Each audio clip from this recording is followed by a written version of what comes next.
and how tough is to connect with the senses also. So we should be more sensible using our senses also. Yes. So nice, Bharat. Always look for the light on the pathina.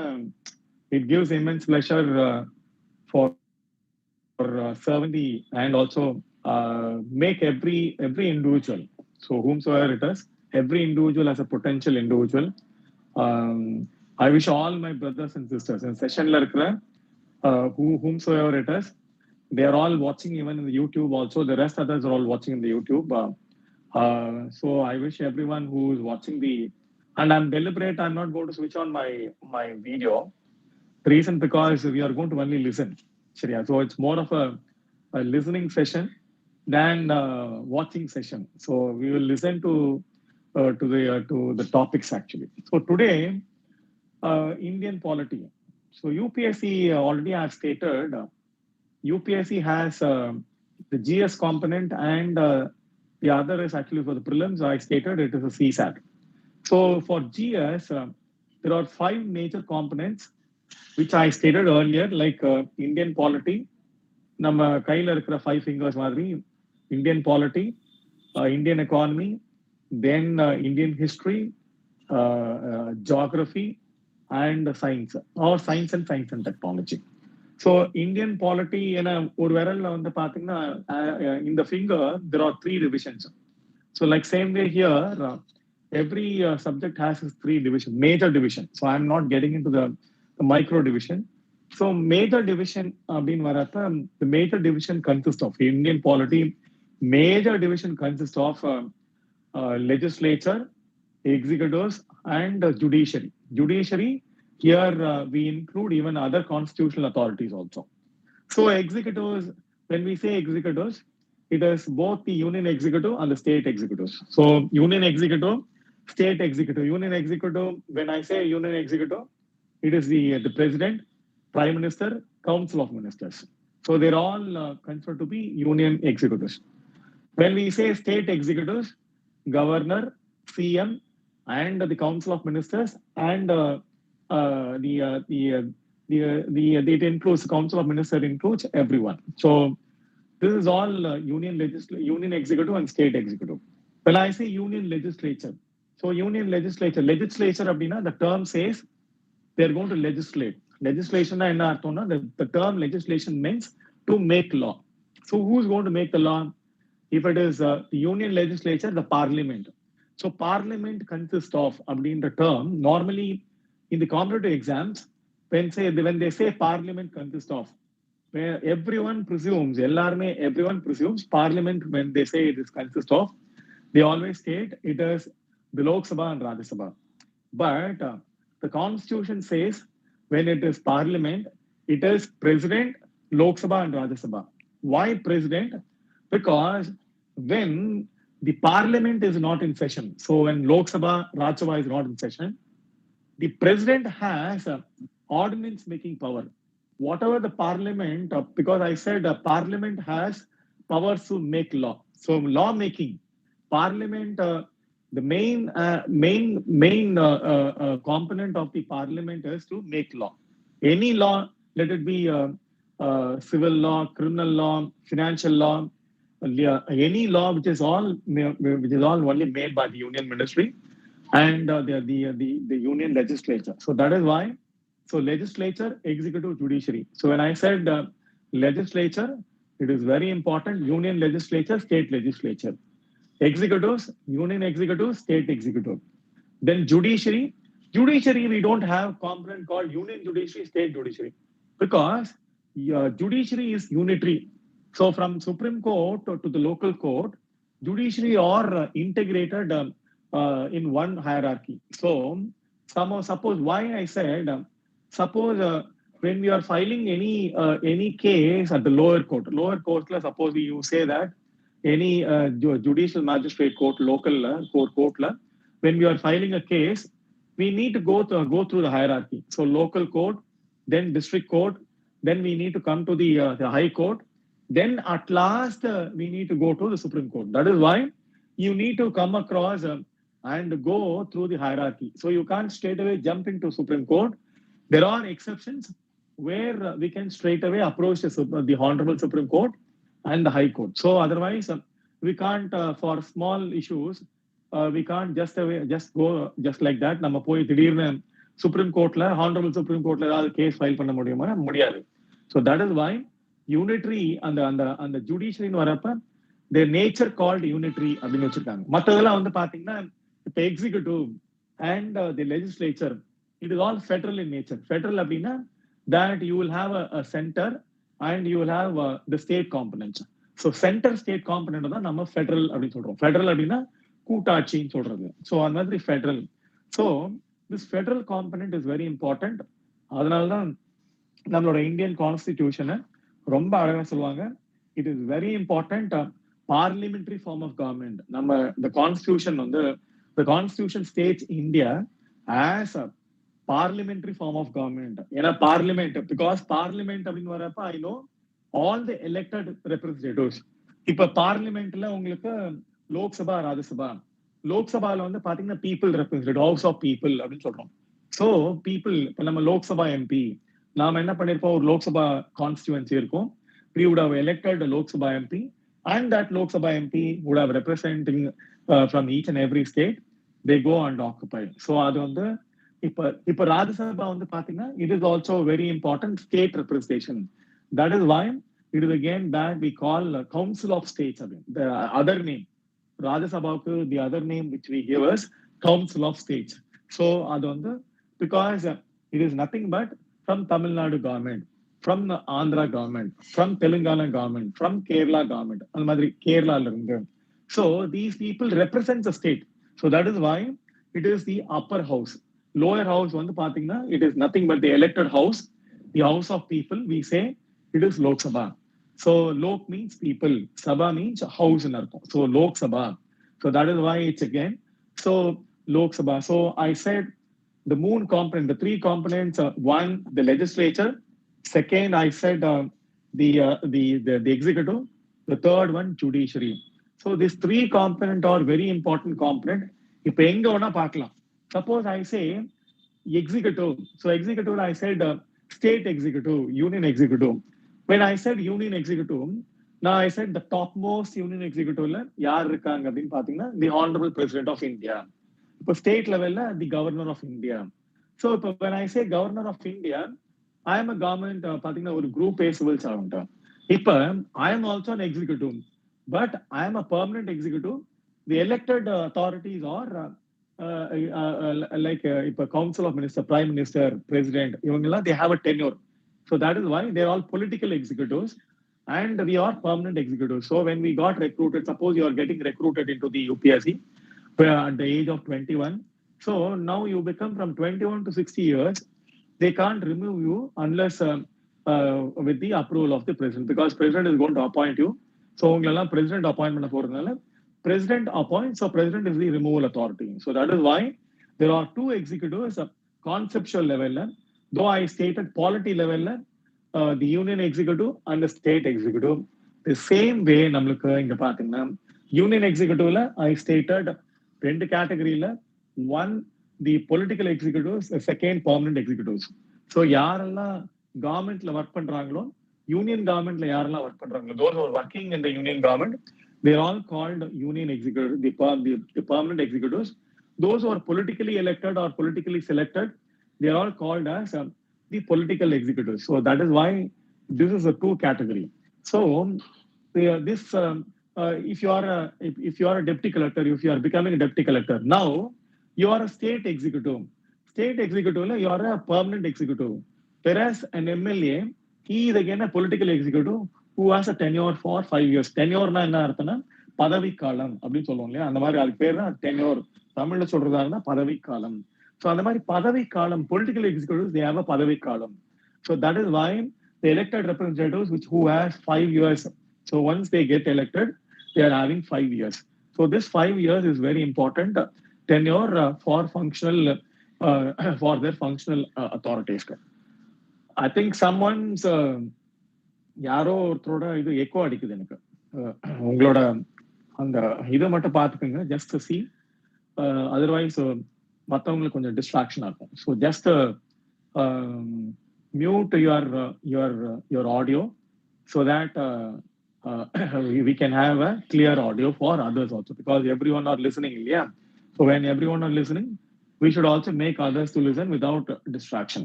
So now let me see. When I said when we stated parliamentary of government, which is actually federal in structure with unitary feature. So federal in structure, federal என்ன அர்த்தம்னா நம்ம சொன்னோம் இல்லையா உங்களுக்கு கூட்டாட்சி அப்படின்னு வரப்ப federal அப்படின்னா சென்டர் இந்த state. So centre state, so இதுக்கு பேர் தான் ஃபெடரல். ஸோ இந்த ஃபெடரல் ஃபீச்சர் வந்து பாத்தீங்கன்னா நம்ம வந்து கனடால இருந்து எடுத்தோம் இந்த ஃபெடரல் ஃபீச்சரை. தோ நம்ம கனடால இருந்து இந்த ஃபீச்சர் எடுத்தாலும் இந்த ஃபெடரல் ஃபீச்சர்ல union government and state government அவங்கவுங்க கவர்மெண்ட் இருக்கு. இப்ப நம்ம லோக்கல் கவர்மெண்ட் வச்சிருக்கோம். இப்ப வந்து பஞ்சாயத்தெல்லாம் லோக்கல் கவர்மெண்ட், முனிசிபாலிட்டிலாம் local government. So third level of government இருக்கு. முன்னாடியே டூ லெவல்ஸ் ஆஃப் கவர்மெண்ட் இருக்கு, யூனியன் கவர்மெண்ட், ஸ்டேட் கவர்மெண்ட் இருக்கு. இப்ப நமக்கு we have even third level of government also.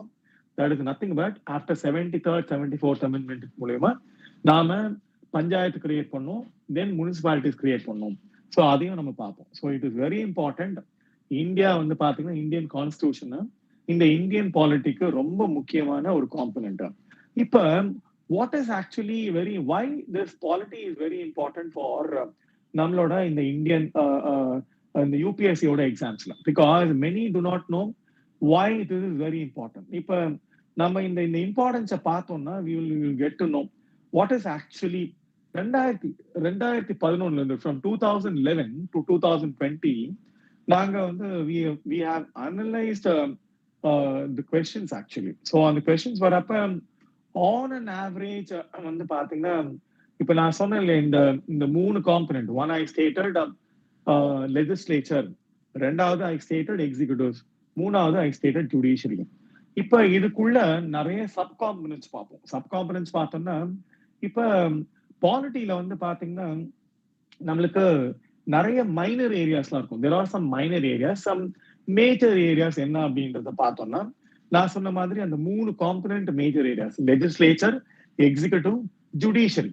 இப்ப லெஜிஸ்லேச்சர்ல வந்து பாத்தீங்கன்னா உங்களுக்கு அதுக்குள்ள நிறைய காம்பனன்ட்ஸ் இருக்கு. இப்ப வந்து பாத்தீங்கன்னா நீங்க கையில வந்து 5 there are 5 fingers. பட் இந்த 5 fingers எப்படி நம்மளுக்கு கையில வந்து ரேகை போதோ அந்த மாதிரி நிறைய சாப்டர்ஸ்லாம் இருக்கு. அந்த சாப்டர்ஸ்ல நிறைய டாபிக்ஸ்லாம் இருக்கு. we will see those chapters also. that is why உங்களுக்கு யூனியன் லெஜிஸ்லேச்சர்ல இருந்து இந்த 2011ல இருந்து 2020 வரைக்கும் வந்து பாத்தீங்கன்னா ஆல்மோஸ்ட் ஒரு 10 இயர்ஸ்ல ஆன் அன் ஆவரேஜ் யூனியன் லெஜிஸ்லேச்சர்ல இருந்து மட்டும் there are around 35 questions. அப்பனா ஆவரேஜா ஒரு 3 கேள்வி 4 கேள்வி வருதுன்னு வச்சுக்கோங்க. there are 4 questions. இதுதான் உங்களோட இம்பார்ட்டன்ஸ். நான் சொன்னேன் எனி சப்ஜெக்ட் நம்ம ப்ரிப்பேர் பண்றப்ப we should keep it in mind that the subjects whatever kept it has its own proportion.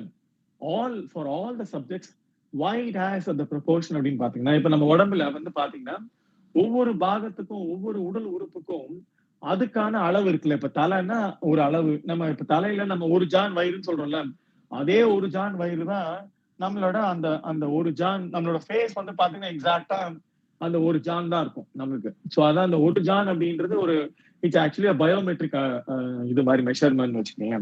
நம்ம ஒரு ஜான் வயிறுன்னு சொல்லுவாங்க. they say that அதே மாதிரி நம்ம ஃபேஸும் வந்து பாத்தீங்கன்னா கரெக்டா அதே மாதிரி ஒரு ஜான்ல இருக்கும். அந்த மாதிரி தான் இங்க எல்லா சப்ஜெக்ட்ஸ்க்குமே வந்து பாத்தீங்கன்னா அதுக்கான ப்ரொபோர்ஷன் இருக்கு.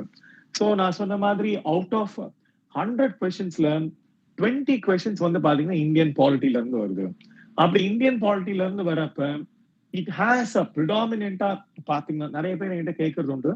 So when they ask me a question, ப்ரிடாமினென்டா பேசிக்ஸ்ல இருந்து ஒரு சப்போஸ் ஏசே 20 questions பாத்தீங்கன்னா ஆல்மோஸ்ட் 16 questions வந்து பாத்தீங்கன்னா உங்களுக்கு பேசிக்ஸ்ல இருந்து தான், அதாவது அடிப்படை அறிவுல இருந்து தான் இந்த questions are being asked. பாலிட்டியில இன்னொரு component they may even have current affairs also. Current affairs நடப்பு விஷயங்கள்.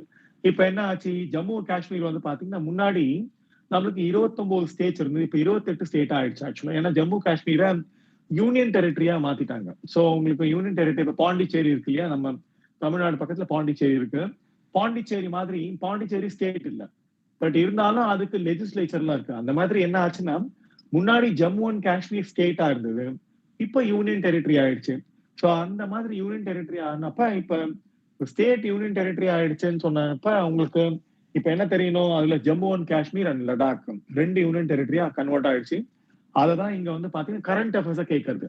ஸோ அதுக்கு வந்து பாத்தீங்கன்னா இவங்க என்ன வச்சிருக்காங்கன்னா, இப்ப கரண்ட் அஃபேர்ஸ்ல ஒரு கொஸ்டின் கேட்கறாங்க. என்ன கொஸ்டின் கேட்கறாங்க? அதுல Jammu and Kashmir recognition reorganisation act 2019. இப்போ 2019 அப்படின்னா கரண்ட் அஃபேர்ஸ்னா நீங்க நினைச்ச கூடாது. Don't think that when current affairs they ask only for the particular year. 2000 இப்ப நம்ம 2021ல இருக்கிறோம். 2021ல இருக்கிறதுனால 21ல நடந்ததை மட்டும் கேட்கறது கரண்ட் அஃபேர்ஸ் கிடையாது. நீங்க ஒரு வருஷம் முன்னாடி ஒரு 1.5 வருஷம் 2 வருஷம் முன்னாடி பின்னாடி போயிருக்கலாம். கரண்ட் அஃபேர்ஸ் அப்படின்றது don't think current affairs means it is only that particular year 2021. இப்ப ஜனவரில இருந்து இப்ப நம்மளுக்கு ஜூன் முடிஞ்சது, ஜூலை ஆரம்பிச்சிருச்சு. சோ இந்த வருஷத்துல நடக்கிறது மட்டும்தான் கரண்ட் அஃபேர்ஸ் நினைச்சிட்டு இருக்கோம். யூபிஎஸ்சி பொறுத்த வரைக்கும் அப்படி கிடையாது. ஏன்னா அவங்களுக்கு ஒரு பேசிக் மெட்டீரியல் வேணும் கொஸ்டின்ஸ் எடுக்கிறதுக்கு. சோ ஃபார் எப்பவுமே காம்படிட்டிவ் எக்ஸாம்ஸ்ல கரண்ட் அஃபேர்ஸ் வரப்ப ரொம்ப லேட்டஸ்டாவும் இருக்காது, ரொம்ப பாஸ்டாவும் இருக்காது. சோ அவங்க என்ன பண்ணுவாங்கன்னா ஒரு 1.5 years பீரியட்ல எடுப்பாங்க. இப்ப 2019ல Jammu and Kashmir reorganisation act 2019 அப்படின்னு ஒரு இது இருக்குன்னு வச்சுக்கோங்களேன், ஒரு ஆக்ட் இருக்குன்னு வச்சுக்கோங்களேன். இது கட்டாயமா கேட்கிறப்ப கரண்ட் அஃபேர்ஸா கூட இருக்கலாம். So that is why it's very important. அதே மாதிரி சிட்டிசன்ஷிப் ஆக்ட்ல ஒரு அமெண்ட்மெண்ட் கிரியேட் பண்ணாங்க, சிட்டிசன்ஷிப் அமெண்ட்மெண்ட் பில் 2019. இப்ப இதெல்லாம் வந்து பேசிக்ஸ் வந்து citizenship. And even Jammu and Kashmir பாத்தீங்கன்னா உங்களுக்கு பார்ட் 1ல இருக்கலாம், பார்ட் 3ல இருக்கலாம், பார்ட் 4ல இருக்கலாம். அண்ட் ஈவன் உங்களுக்கு வந்து பாத்தீங்கன்னா it may even have it in நம்மளோட அந்த காம்பனன்ட்ல வரப்ப பார்ட் 1ல வரப்ப அந்த ஸ்டேட்டோட இம்பாக்ட், அது அந்த ஸ்டேட் வந்து ரீஆர்கனைசேஷன் ஆக்ட் பேஸ் பண்ணி என்ன இம்பாக்ட் கிரியேட் ஆச்சு பார்ட் 1ல அப்படின்றத நான் டீட்டெயிலா எடுக்கிறப்ப சொல்றேன். சோ இந்த Jammu and Kashmir reorganisation act 2019 அப்படின்றது கரண்ட் அஃபேர்ஸாகவும் கேட்கலாம். இது there is one more act called State Reorganization Act அப்படின்னு. இந்த State Reorganization Act 1956 ஒரு ஆக்ட் இருக்கு. அந்த ஆக்ட் வந்து பாத்தீங்கன்னா இன்னொரு பேசிக் ஆக்ட். சோ அது கரண்ட் அஃபேர்ஸ் கிடையாது. ஏன்னா அதை பேஸ் பண்ணி தான் நம்ம ஆந்திர பிரதேஷ் அப்படின்ற ஒரு ஸ்டேட்டை கிரியேட் பண்ணோம் ஃபர்ஸ்ட் லிங்குவிஸ்டிக் பேசிஸ் பண்ணி. சோ இது எதுக்கு சொல்றேன் அப்படின்னு பாத்தீங்கன்னா பேசிக் நாலேஜ் எப்பவுமே வந்து ஒரு 80 to 90% இருக்கும் எல்லா சப்ஜெக்ட்லயுமே.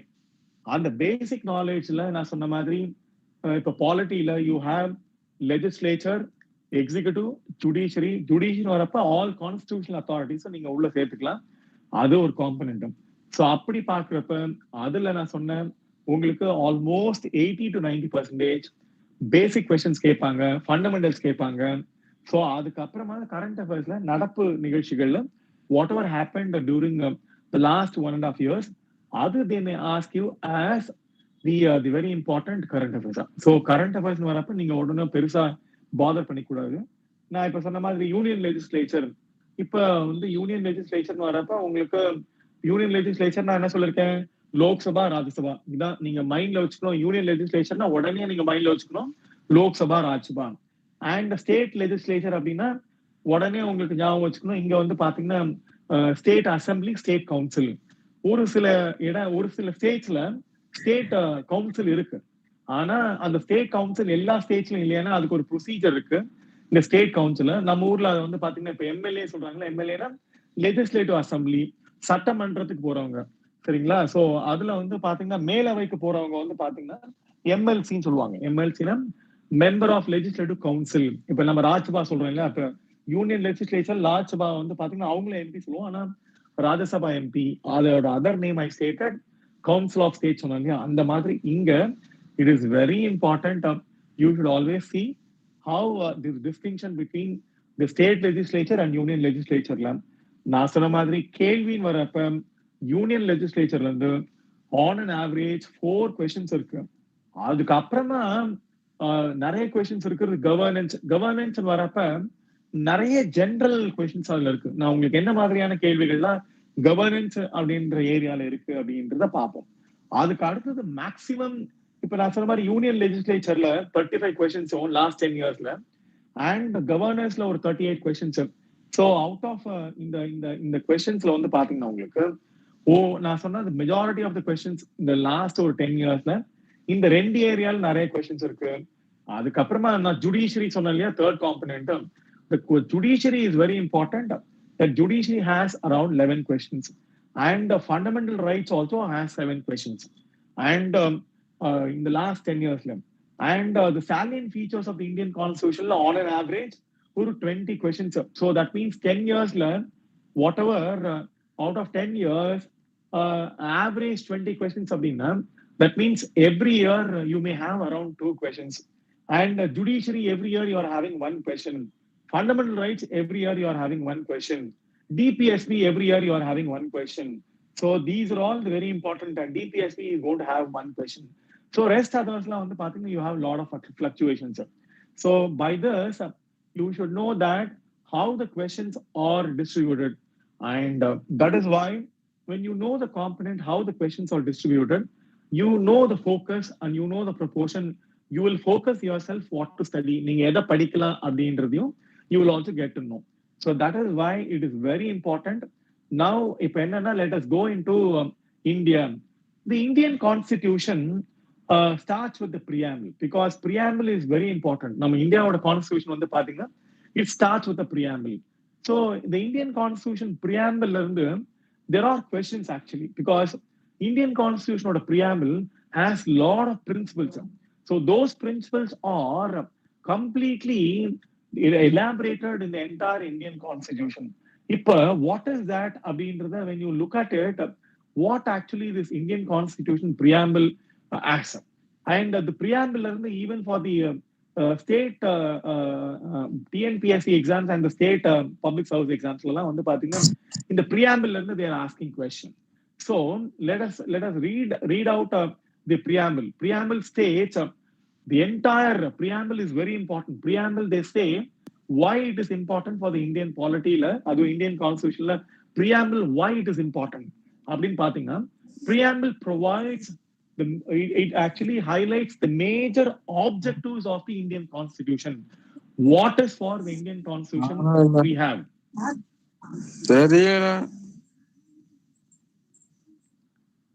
So the Indian Constitution preamble, pre means you know very well, introduction. Amble means the words actually. So this preamble has lot of the State Public Service Commission also has questions, like TNPSC Group 1. So and also UPSC sometimes has questions. This preamble, even they have a question for the mains examination also. So the Indian Constitution says, we the people of India, Makkalagi Anam. So that is what it's stating. Then it states how India should be. If India எப்படி இருக்கணும் அப்படின்றது ரொம்ப அழகா state பண்ணுது. அது என்ன state பண்ணுது? India should be sovereign, India should be socialistic, India should be secular, democratic republic. These three, in the 5 words are very important. Sovereign, we are independent decision making country. No third party, no country or no external organization can compel India. நம்ம இந்தியாவை யாரும் compel பண்ண முடியாது. நீங்க இந்த முடிவு தான் எடுக்கணும். You have to take this decision. சொல்லிட்டு no one can compel. We can take our own decision. So who's going to take decision? I stated the parliament is going to take decision, because they are the lawmakers. So the Indian parliament can take decisions, and whatever decision is taken by the Indian parliament, no external authority can direct or rather force the Indian parliament to take decision. That's why we are sovereign. Socialistic, samattumana samudayam. So we need to establish a socialistic partner society.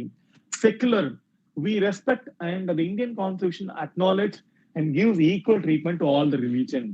And democratic, we the people of India have solemnly, when we stated, by the people, for the people, of the people, because we are elected, we have an elected government actually. So since we have an elected government, we are democratic. Then the term called republic term, again it meant we have elected head of the state. Yar elected head of the state again. So head of the state, it meant the president of India. And it is very important. ஒரு country, அது பாத்தீங்கன்னா, it is very important whether it's a republica, it's a non-republica அப்படின்னு எதை வச்சு identify பண்ணுவாங்கன்னா, இப்போ Australia is not republic, Canada is not republic, Japan is not republic, Nepal is not republic, Bhutan is not republic, but India is republic, Pakistan is republic, then again Sri Lanka is republic. So many countries are not republic. Why these countries? Though we the federal form of government, we copied from the Canada. We don't have the Canadian form of the administration. So India declared that we will be republic. Why? Which country is called republic? I said now republic meant the head of the state. Who is the head of the state? Union. For the entire India, the head of the state is who is the Honorable President of India. Head of the state for the state government it is the governor. So governor is head of the state for the union for the state level, and for the entire India, the Honorable President of India is considered to be the head of the state. So that is why head of the state, head of the government. So when we say India is republic, that means we have elected head of the state, not inherited. So inherited அப்படின்னா வழி வழியா இப்ப எங்க தாத்தா எங்க அப்பா அப்படின்னு hierarchy எங்கெல்லாம் ராஜாவுடைய ஆட்சி ராணியோடைய ஆட்சி இருக்கும். இப்ப UK is not republic. UK ரிபப்ளிக்னா அங்க மகாராணி இருக்கிறாங்க. ஆஸ்திரேலியால அந்த மாதிரி, ஆஸ்திரேலியால குயின் மகாராணி, யூகேவோட கிங் குயின் தான் வந்து பாத்தீங்கன்னா she is the head of the state for the Australia கனடாவுக்கும். So that is why the term republic is very important. So நம்ம Indian constitution in the broad principles, sovereign, socialistic, secular, democratic, republic அப்படின்ற இந்த தன்மை, this is all the nature of the governance and the nature of the country and the nature of the Indian political system எல்லாம் வந்து பாத்தீங்கன்னா ரொம்ப அழகா dictate பண்ணிருக்கு. That is why the preamble is very important. இதுல very important the term secular and socialistic, this two term was inserted. This was inserted in 42nd amendment. இது வந்து original கான்ஸ்டிடியூஷன்ல இது கிடையாது. ஒரிஜினல் கான்ஸ்டிடியூஷன்ல பிரியாம்பிள்ல 3 வார்த்தை தான் இருந்தது: sovereign, democratic, republic. Only in the year 1976 42nd amendmentல socialistic secular அப்படின்னு சமத்துவம் அண்ட் உங்களுக்கு சொன்ன செக்குலர் அப்படின்னு மதச்சார்பின்மை, தமிழ்ல சொன்ன மதச்சார்பின்மை, செக்குலர் அப்படின்னு இங்கிலீஷ்ல, சோசியலிஸ்டிக் அப்படின்னு சமத்துவமான சமுதாயம் அப்படின்றத, சோசியலிஸ்டிக் அப்படின்ற இந்த 2 டேர்ம் 42nd சட்ட திருத்தத்துல 42வது சட்ட திருத்தம் 42nd அமெண்ட்மெண்ட்ல 1976 they actually amended the preamble. அதே மாதிரி the justice, social justice, economic justice, political justice, all these justice are envisaged. எங்க envisaged பாத்தீங்கன்னா it's in the fundamental rights and in the fundamental the DPSP, Directive Principles for the State Policy அப்படின்னு. Liberty of thought, expression, belief, faith, and worship, equality of status and opportunity. All these are all, and not only preamble gives all these values. In the values motto illama, it has stated very clearly that when we have adapted this constitution, 26th day of November 1949. So we have adapted. Once we have adapted, and that is called a date of adoption. So then again that republic, we celebrate the republic on Jan 26th. On Jan 26th, the reason because Jan 26th in 1930, we hoisted the tricolor flag, declaring Purna Swaraj, complete Swaraj, complete independence அப்படின்றத declare பண்ணதுனால அதை கமெமரேட் பண்ணணும். நல்ல ஞாபகம் வச்சுக்கோங்க. This year we are celebrating 75th year of the Indian independence. So this is very important. I stated why we celebrate 26th August, because 26th August 1930, 26th August 1956, so 1950. So that is the day we declare ourselves as that India, the constitution has commenced again. So we have adapted and commenced again. So that adaptation date of adoption is actually 26th November. So I have gone into the history also. So remember that since we are celebrating 75th year of the Indian independence, remember this 26th January 1913, we hoisted tricolor flag in the Lahore, declaring the complete Swaraj, that complete independence. So that is why this constitutional term at last Indian Constitutional Assembly was adopted on 26th day of November 1949. This is very important. So preamble, I stated why preamble is very important. அப்படின்னு state பண்ணிட்டேன். Now let me go into quickly get into the component. I said parliamentary form of government. When I say parliamentary form of government, we know that it is an elected form of government. So parliament, it is very important. Parliament consists of two organs, Lok Sabha and Rajya Sabha. நம்ம அந்த டீடைல்ஸ்குள்ள போவோம். இப்போ very important. I said when I say parliament consists of president, Lok Sabha and Rajya Sabha. This is very important. நிறைய பேருக்கு there is a confusion. What does parliament consist of அப்படின்னு வரப்ப president விட்டுருவாங்க. ஏன்னா பிரசிடென்ட்டுக்கு வந்து பாத்தீங்கன்னா லா மேக்கிங் பவர்ஸ் இருக்கு. லா making powers ரொம்ப இம்பார்ட்டன்டான பவர்ஸ். அந்த பவர்ஸ் இருக்கிறதுனால நம்ம பிரசிடென்ட் வந்து பாத்தீங்கன்னா பார்ட் ஆஃப் த பார்லிமெண்டா வச்சிருக்கோம். So it is very important. President has, since he has a law making power, that is called ordinance. இந்த ஆர்டினன்ஸ் பிரசிடென்ட்டுக்கு இருக்கிறதுனால தான் அவருக்கு வந்து பாத்தீங்கன்னா promulgation of ordinance. பிரசிடென்ட்டுக்கு ஆர்டிகல் 123ல இந்த பவர்ஸ் கொடுத்திருக்காங்க. அதாவது power of president to promulgate ordinance. ஆர்டினன்ஸ்னா அவசர கால சட்டம். தமிழ்ல சொல்றதா அவசர கால சட்டம். 1 2 3 இப்ப சொல்லுவோம்ல 1 2 3னா இப்ப நம்ம சுடுவோம்ல, சுட்ட உடனே ஓட ஆரம்பிப்பாங்க பாத்தீங்கன்னா இந்த ரேஸ்ல எல்லாம்.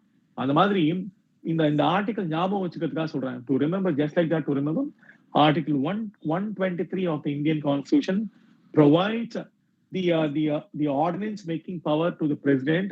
That is nothing but a temporary law making powers to the president. When the parliament is not in session, parliament session illadappa, parliament session la illadappa, president has powers to promulgate ordinance. Adu temporary law da. Temporary law na, it is very important. Parliament session sessions commence பண்ற வரைக்கும் அந்த law வந்து பாத்தீங்கன்னா அது it will be in force. So once parliament commences, it has its own procedure. It will lapse அப்படின்னு அது என்னன்றத பாத்துரும். So this is how president ஓட நீங்க powers வந்து நீங்க acknowledge பண்ணணும். So president is again, he is a union executive. Union executive வரப்ப very important. நிறைய டைம் வந்து பாத்தீங்கன்னா president வந்து nominal head ன்னு சொல்லுவாங்க. Nominal head அப்படின்னா என்ன அர்த்தம்னா he is a constitutional head. I said state of head, the head of the state அப்படின்னு சொன்னாலே, when I said he is the head of the state, it is very important. Parliament is a constitutional head. Constitutional head, when he is a constitutional head, very important. Article 74, நான் ஏற்கனவே one more article சொல்லியிருக்கேன். Article 123. 123 வந்து பாத்தீங்கன்னா promulgating ordinance. அவசர கால சட்டத்தை ஏற்படுத்துறதுக்கான ஒரு முக்கியமான ஒரு பவர் தான் பிரசிடென்ட் கொடுத்திருக்க பவர். அவரும் லா மேக் பண்ணலாம், அது கூட டெம்பரரி லா மேக் பண்றதுக்கான பவர்ஸ் இருக்கு அப்படின்னு. சோ அந்த மாதிரி ஆர்டிகல் 74 என்ன பண்ணுதுன்னா, பிரசிடென்ட் என்ன பண்ணா, president is head of the state, but very important, he shall act in accordance with such advice அப்படின்னு வரப்ப யாரோட அட்வைஸ்னு பாத்தீங்கன்னா on the aid. It's very important. The constitution provides that 74 அந்த ஆர்டிகல்ல ரொம்ப important, that there shall be council of ministers. So council of ministers headed by the prime minister, with the prime minister as its head, to aid and advise the president, who shall in exercise of his function. ரொம்ப முக்கியம், president can't act his own. He can't act his own. So he need to be advised, aid and advised by the council of minister headed by the prime minister. So this is the very important term. That is why the council of ministers are collectively responsible. Very important. Ministers are individually responsible. When the council of ministers, because council of ministers on the pathina, it is very important constitutional body and also the union executive. This council of ministers is collective body which is headed by the prime minister. So prime minister da council of ministers head பண்ணுவாரு. Council of ministers head பண்ற council of ministers யாரெல்லாம் council of ministers? Cabinet ministers, ministry of state for ministry of state for any subject, and even deputy ministers, even deputy prime ministers இவங்கெல்லாம் வந்துருவாங்க. So they're all collectively called as council of ministers. So these council of ministers are very important. They are actually to aid and advise the president. So president யாரோட aid and adviceல act பண்ணணும் அப்படின்னா council of ministers headed by the prime minister. This is very important. That is why council of ministers are collectively responsible to the parliament, especially parliament வரப்ப they are collectively responsible only to the Lok Sabha, not to the Rajya Sabha, because no confidence motion. So இது சொல்லுவாங்கல்ல, so அந்த மாதிரி உங்களுக்கு வந்து பாத்தீங்கன்னா நம்பிக்கையில்லா தீர்மானம், தமிழ்ல சொல்றதா நம்பிக்கையில்லா தீர்மானம். இந்த மாதிரி நம்பிக்கையில்லா தீர்மானம், that's called no confidence motion. The no confidence motion can be initiated by the Lok Sabha against the Council of Ministers. When it is against the Council of Ministers, it is against the government only. So you can state very clearly that is why Council of Ministers are collectively responsible. When they are collectively responsible to the House of People, it is very important only to the House of People. Same way, Ade Madri Union Government, we know that the Article 74 for the President, then here also it's very important.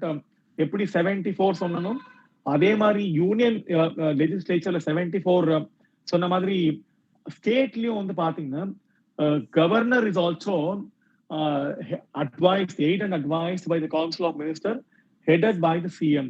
So இங்க 74 சொல்லிருக்கேன். அதே மாதிரி இங்க ஸ்டேட்ல வந்து பாத்தீங்கன்னா it is very important the same way that on the aid and advice of அப்படின்னு சொன்ன மாதிரி இங்கேயோ aid and advice by the Council of Ministers, headed by the Chief Minister. So this is very important message to know and especially the clarity in இருக்கிறப்ப. So these are all the factors and the Council of Ministers அங்க 74 சொன்ன மாதிரி இங்க 163. Don't remember any article. நீங்க article ஞாபகம் வச்சுக்கணும்னு சொல்லல, ஒரு சில ஆர்டிகல்ஸ் மட்டும் ஞாபகம் வச்சுக்கணும். இப்ப 74 நீங்க ஞாபகம் வச்சுக்கணும், 123 நீங்க ஞாபகம் வச்சுக்கணும். 123 பிரசிடென்டோட law making power, ordinance powers அப்படின்னு. ஸோ அதே மாதிரி 74 சொல்றப்ப on the aid, president on the aid and advice of the Council of Ministers headed by the Prime Minister will act upon அப்படின்னு இருக்கு அந்த டேர்ம். அதே மாதிரி governor also will act on the aid and advice of the Council of Ministers headed by the Chief Minister. So இதுதான் union எக்ஸிக்யூட்டிவ்க்கும் state எக்ஸிக்யூட்டிவ்க்குமே இருக்கிற அந்த டிஃபரன்ஸை முன்னாடியே சொன்ன மாதிரி. So now let me state, இப்பதான் நம்ம செஷன் ஆரம்பிக்கிறோம். ஏன்னா part 1 of the Indian constitution, part 1 வந்து பாத்தீங்கன்னா நம்ம இந்தியன் கான்ஸ்டிடியூஷன் நிறைய பார்ட்ஸ் இருக்கு. நம்ம எத்தனை பார்ட் இருக்கு அப்படின்றது எல்லா பார்ட்டும் தெரிஞ்சுக்கணும் அப்படின்ற அவசியம் இல்லை. பார்ட் 1 வந்து பாத்தீங்கன்னா யூனியன் அண்ட் இட்ஸ் டெரிட்டரி அப்படின்னு இருக்கும். அதுல இந்தியா அப்படின்னா என்னது? What is India? India is nothing but all the union, all the states and the union territory. That is India, and it includes even the territorial waters. So India comprises 28 states. மொத்தம் 28 states இருக்கு and 8 union territories. In the 8 union territories, very important, the latest addition is nothing but the capital territory of Lakshadweep. That's very important. Sorry, Ladakh, and also I said the Jammu and Kashmir. So they stated it is again that because இங்க வந்து பாத்தீங்கன்னா national capital territory of Delhi, Ladakh, Lakshadweep and Puducherry அப்படின்னு அவங்க வச்சிருக்காங்க. So this is all kept again that there are union territories. You know the union territories: Andaman Nicobar, Chandigarh, Dadar Nagar Haveli, Daman Diu, Jammu and Kashmir, Delhi, Ladakh, Lakshadweep and Pondicherry. நம்மளுக்கு பாண்டிச்சேரி நல்லா தெரியும். And மத்த union territoryல we all know now. Very important, Jammu and Kashmir, Ladakh has become union territory, no more state. So அது இனி state கிடையாது. அந்த 28 ஸ்டேட்ல Jammu and Kashmir முன்னாடி 29 இருந்து இப்ப 28 ஆயிடுச்சு. So very important. இப்ப that is why when I said union and its territory, in the union part 1 constitution, the part 1 states that article 3 states that you can form a new state. இப்ப நம்ம we have created a new state under the order. We have altered the boundaries and we have renamed the states, and even we have removed the state, the category of status of the state, and we renamed it as union territory. இது எதுல நடந்திருக்கும் நினைக்கிறீங்க? Article 3ல formation of new states, alter of areas, boundaries and names, இது article 3ல இருக்கு. அதை பத்தி இப்ப ஆர்டிகல் 3ல ரொம்ப முக்கியம். when you create changes in the article 3, இதுல வந்து ரொம்ப முக்கியமா you have to see is like பீகார்ல இருந்து we have created a new state called Jharkhand, and you know that from Madhya Pradesh we have created Chhattisgarh. So in the மாதிரி we have created new states, and these new states are created based on article 3 and article 4. Article 4 create பண்ணா first ஷெட்யூலையும் 4th ஷெட்யூலையும் நீங்க change பண்ணி ஆகணும். You need to create changes even in the first schedule on the fourth schedule. இப்ப we have 12 schedules, மொத்தம் 12 schedule இருக்கு. இப்ப 12 ஷெட்யூல்ல இப்ப உங்களுக்கு you will get to know what is your first schedule. So first schedule என்ன அப்படின்றது நமக்கு தெரிஞ்சிடும். இப்ப ஃபர்ஸ்ட் ஷெட்யூல் என்ன அப்படின்னு பாத்தீங்கன்னா இட் இஸ் வெரி இம்பார்ட்டன்ட். இல்ல நீங்க ஃபர்ஸ்ட் ஷெட்யூல்ல தெரிஞ்சு வச்சுக்கிறது அப்படின்றது உங்களுக்கு எக்ஸாம்ஸ்ல இந்த ஷெட்யூல்ஸ் தெரியறது அப்படின்றது it's very important because you may not know what these schedules consist of அப்படின்னு. So now let me see you will get to I'll just give you the idea what is first schedule. So first schedule consists of, so very important, ஏன்னா உங்களுக்கு எக்ஸாமினேஷன்ல the schedules based பண்ணி sometimes there are questions. So when there are questions based on schedule, so you get to know all schedules, எல்லா ஷெட்யூல்ஸும் தெரிஞ்சு வச்சுக்கோங்க என்னென்ன schedules இருக்கு, இந்த schedules எல்லாம் எப்படி கொஸ்டின்ஸ் கேட்கறாங்க அப்படின்றது. So first schedule fourth schedule நான் சொன்னேன் இல்லையா, ஒரு நியூ ஸ்டேட் கிரியேட் ஆச்சுன்னா இந்த ஸ்டேட்ஸ் எல்லாம் வந்து பாத்தீங்கன்னா என்னெல்லாம் இவங்க இது என்ன கிரியேட் பண்றாங்க. இப்போ first schedule is nothing but union territories. ரொம்ப அழகா வந்து பாத்தீங்கன்னா first schedule consist of union states and territories. So அதுல நான் சொன்ன மாதிரி இந்த 28 ஸ்டேட்ஸும் எப்படி கிரியேட் ஆச்சு அப்படின்னு சொல்றப்ப நான் சொன்னேன் இல்லையா, Jammu and Kashmir reorganisation stay, அந்த ரீஆர்கனைசேஷன் ஆக்ட்னு சொன்னேன் இல்லையா, அதே மாதிரி தான் ஒரு ஸ்டேட்டை கிரியேட் ஆகிறதுக்கு இந்த ஃபர்ஸ்ட் ஷெட்யூல்ல அவங்க சேஞ்சஸ் கிரியேட் பண்ணுவாங்க. So it is very important. Like the Andhra, இப்போ ஆந்திர பிரதேஷ் இருக்கு இல்லையா, ஆந்திர பிரதேஷ் வந்து பாத்தீங்கன்னா ஆந்திரா ஸ்டேட் ஆக்ட் 1953, அந்த 1953ல தே கிரியேட்டட் ஆந்திர பிரதேஷ் அப்படின்னு. அது வரைக்கும் முன்னாடி வந்து பாத்தீங்கன்னா ஆந்திரா தான் இருக்குது. 1953 முன்னாடி வரைக்கும் it is actually called Andhra, but after 1953 it is called Andhra Pradesh. அப்படி ஆந்திர பிரதேஷா இருக்கிற அந்த ஸ்டேட், ஏன்னா அதுக்கு முன்னாடி மெத்ராஸ்ன்றது இது வந்து என்ன பண்ணாங்கன்னா ஆந்திரா ஸ்டேட் ஆக்ட் 1853. அதே மாதிரி தான் உங்களுக்கு இங்க ரொம்ப important the Bihar reorganisation act. அந்த பீகார் ரீஆர்கனைசேஷன் ஆக்ட் எல்லாம் அதுலதான் என்ன பண்ணாங்கன்னா வந்து they created the new state. குஜராத்தும் அதே மாதிரி தான். குஜராத் வந்து பாத்தீங்கன்னா 1960ல பாம்பே ரீஆர்கனைசேஷன் ஆக்ட்ல தான் குஜராத் தனி ஸ்டேட்டா கிரியேட் ஆச்சு. So then again state reorganisation ஆக்ட்ல தான் கேரளா கிரியேட் ஆச்சு. மெட்ராஸ் அப்படின்ற ஸ்டேட்ல இருந்து கேரளா அப்படின்னு ஒண்ணு கிரியேட் ஆச்சு. ஸோ இந்த மாதிரி இந்த ஃபர்ஸ்ட் ஷெட்யூல் வந்து பாத்தீங்கன்னா என்னென்ன ஆக்ட் எல்லாம் இருந்ததோ நான் சொன்ன இந்த ஸ்டேட் ரீஆர்கனைசேஷன் ஆக்ட், இந்த ஆக்ட் எல்லாம் இதுலதான் வரும். ஃபோர்த் ஷெட்யூல் என்ன அப்படின்னு பாத்தீங்கன்னா அதுவும் இதெல்லாம் கொஸ்டின் ஏரியா உங்களுக்கு. நான் இப்ப உங்களுக்கு கரண்ட் அஃபேர்ஸ்ல Jammu and Kashmir reorganisation act 1919 சொன்னோம் இல்லையா, ஸோ அந்த ஆக்ட் வந்து இந்த ஸ்டேட்டோட ஜம்மு அண்ட் காஷ்மீருக்கு ஸ்டேட்டோட ஸ்டேட்டஸ் அது கேன்சல் பண்ணிருச்சு. ரெண்டாவது பெர்மனன்ட் ரெசிடென்ஸ் அப்படின்னு ஒரு கேட்டகரி இருந்தா அதையும் கேன்சல் பண்ணிருச்சு. So it is all cancelled so many feature and it declared as a union territory. Ladakh one union territory, Jammu and Kashmir as other union territory. Now let's see, like in the union territory you know that the entire union territory வந்து பாத்தீங்கன்னா the union government will have control. That is why they had this concept. Jammu and Kashmir reorganization act la it is very important, the first schedule and fourth schedule என்ன அப்படின்னு பாத்தீங்கன்னா fourth schedule consists of the number of seats. இப்போ ஒரு ஸ்டேட்டை create பண்றோம். பீகார்ல இருந்து we have taken Jharkhand.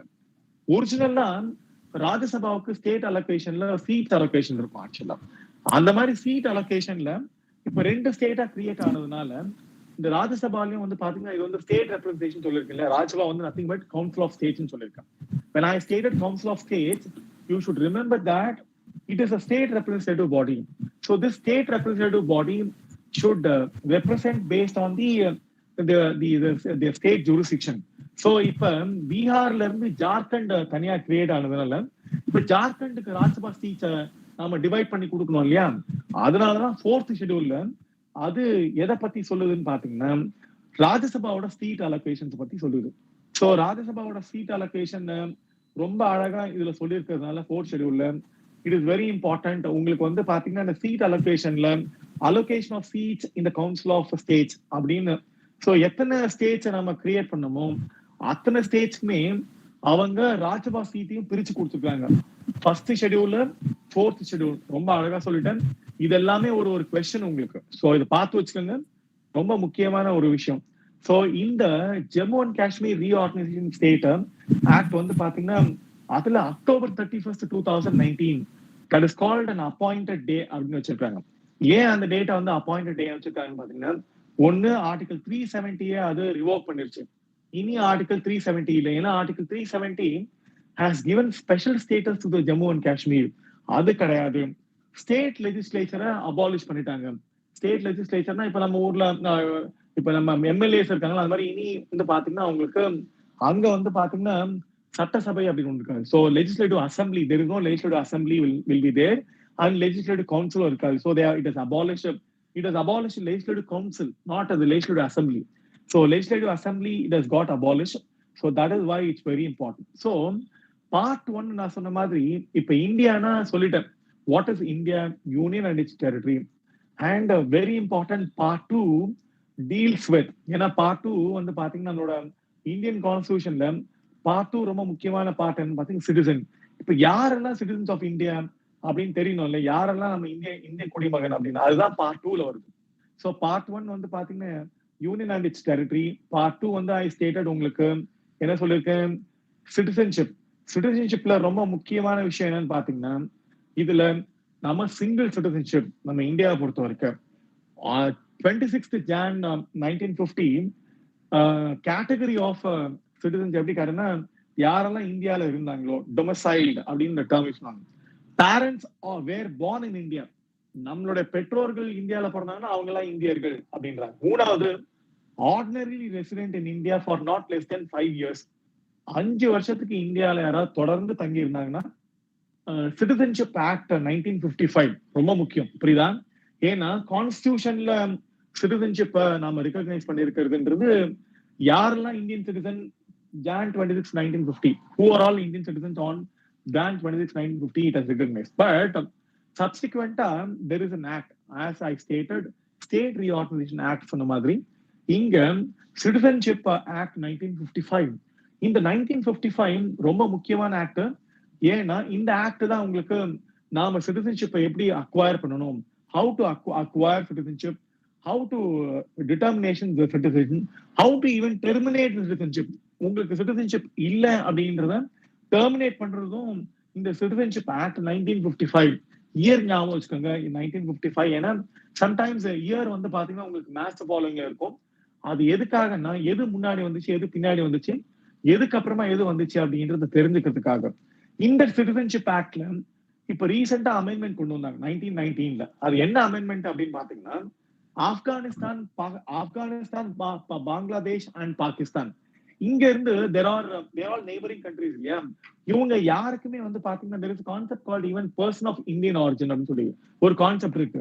இப்ப நெய்பரிங் ஸ்டேட்ஸ்ல இருக்கிறவங்க யாருமே பர்சன் ஆஃப் இந்தியன் ஆரிஜின், இந்திய வம்சாவழியை சார்ந்தவர்கள் அப்படின்ற கேட்டகரியை கொடுக்கல ஆக்சுவலா. சோ அவங்களுக்கு எல்லாம் இப்ப வந்து ஓவர்சீஸ் சிட்டிசன்ஷிப் கொடுத்துருக்காங்க ஆக்சுவலா. அந்த மாதிரி இங்க பாத்தீங்கன்னா உங்களுக்கு ஆப்கானிஸ்தான், பங்களாதேஷ், பாகிஸ்தான் இந்த மூணு கண்ட்ரில இருக்கிற, நல்ல ஞாபகம், இந்த 3 கண்ட்ரில இருக்கிற இந்த ரிலீஜியஸ் கம்யூனிட்டிஸ் மட்டும் யாருன்னா Hindu, Sikh, Buddhist, Jain, Parsi, Christian, from these three countries, இந்த 3 கண்ட்ரில இருந்து எலிஜிபிள் சிட்டிசன்ஸ் யாருன்னு பாத்தீங்கன்னா இந்த கம்யூனிட்டியில நான் சொன்னேன் இல்லையா, இந்த ரிலீஜியஸ் கம்யூனிட்டியில ஹிந்து, சீக், புத்திஸ்ட், ஜெயின், பார்சி, கிறிஸ்டியன் இவங்களுக்கு மட்டும் third schedule talks about the very important. உங்களுக்கு ஏன்னா தேர்ட் ஸ்கெடியூல்ல நம்ம இப்ப ஃபர்ஸ்ட் ஸ்கெடியூல் பார்த்தோம், ஃபோர்த் ஸ்கெடியூல் பார்த்தோம். இப்ப தேர்ட் ஸ்கெடியூல் என்ன அப்படின்னு பாத்தீங்கன்னா உங்களுக்கு it's very important the third schedule. ஏன்னா சம்டைம்ஸ் நீங்க வந்து இந்த ஸ்கெடியூல்னா உங்களுக்கு யூ ஷுட் நோ சைமல்டேனியஸா. இது வந்து நீங்க வந்து இதுக்குன்னு தனியா உட்கார்ந்து படிக்கிறது இல்ல, சரியா? இதுக்குன்னு தனியா உட்கார்ந்து படிக்கிறது இல்ல. இந்த ஸ்கெடியூல்ல நீங்க வந்து parallel if you are knowing it, then you will get to know how to remember also. ஏன்னா நீங்க நிறைய விஷயங்கள் தேவையில்லாம நிறைய விஷயங்களை தெரிஞ்சுக்கிறத விட தேவையான விஷயங்களை தெரிஞ்சு வச்சுக்கிறது.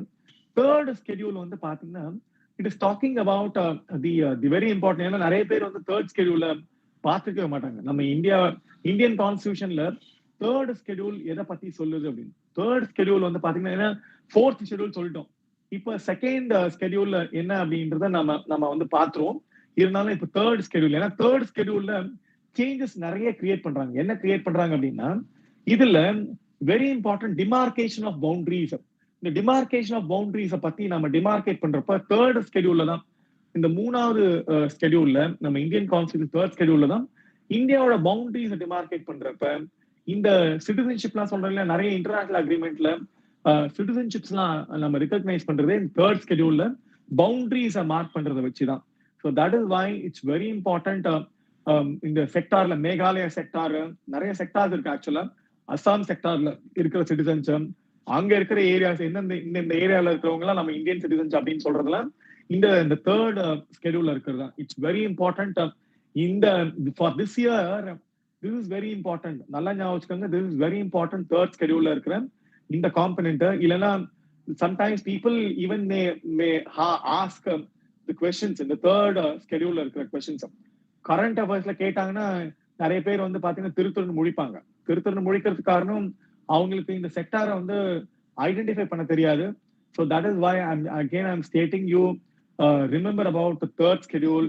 And this third schedule is very important schedule as per நம்மளோட கொஸ்டின் பாயிண்ட் ஆஃப் வியூல இருந்து. ஸோ கொஸ்டினுக்கும் உங்களுக்கு சொல்லுவாங்களா, ஆடு மேய்ச்ச மாதிரியா இருக்கும், அண்ணனுக்கு பொண்ணு பார்த்த மாதிரியா இருக்கும்னு சொல்லுவாங்க. நீங்க இப்ப ஜம்மு அண்ட் காஷ்மீரை தெரிஞ்சுக்கிறது மட்டும் இல்லாம இதுல தேர்ட் ஸ்கெடியூல்ல இந்த citizenship act first schedule, fourth schedule, அதே டைம்ல இந்த சிட்டிசன்ஷிப் அமெண்ட்மெண்ட்ல 3 கண்ட்ரில இருக்க citizens that I set there are six religious community from 3 countries eligible for citizenship.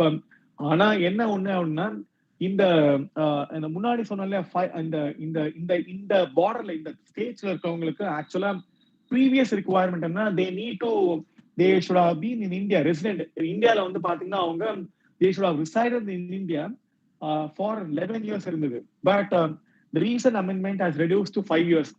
இந்தியால if you would have resided for 5 years, நீங்க இந்தியால வசிச்சிருந்தீங்கன்னா, அது வசித்தல் அப்படின்னு அர்த்தம். ரெசிடென்சி அப்படின்றது it's nothing but if you have resided in India for 5 years, that is more enough அப்படின்னு in this amendment has created changes.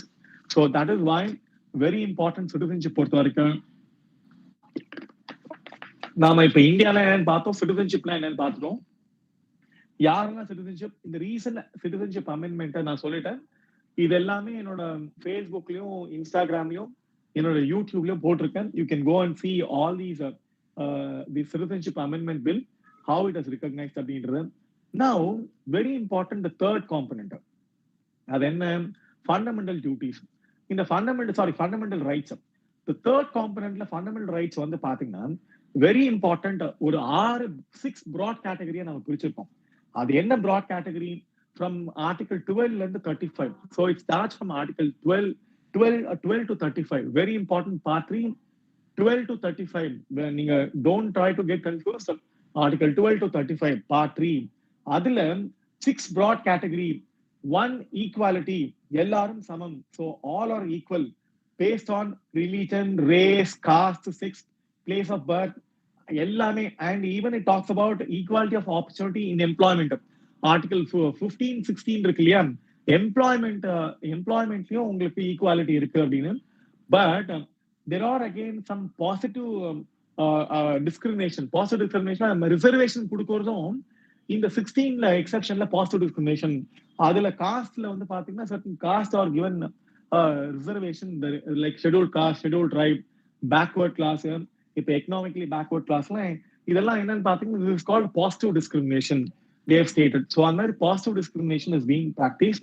So, there is a first category, right to equality.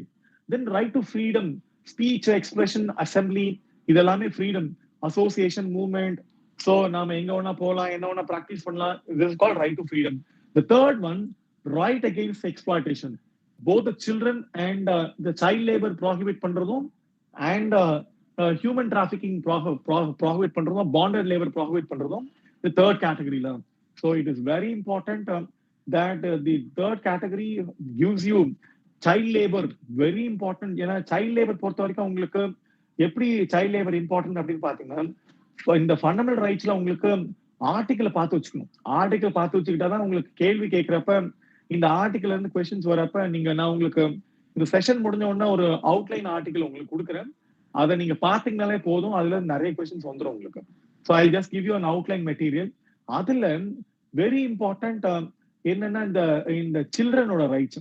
அந்த சில்ட்ரனோட ரைட்ஸ்ல like article 24 prohibition of employment of children in factories ரொம்ப important. அதான் child labour.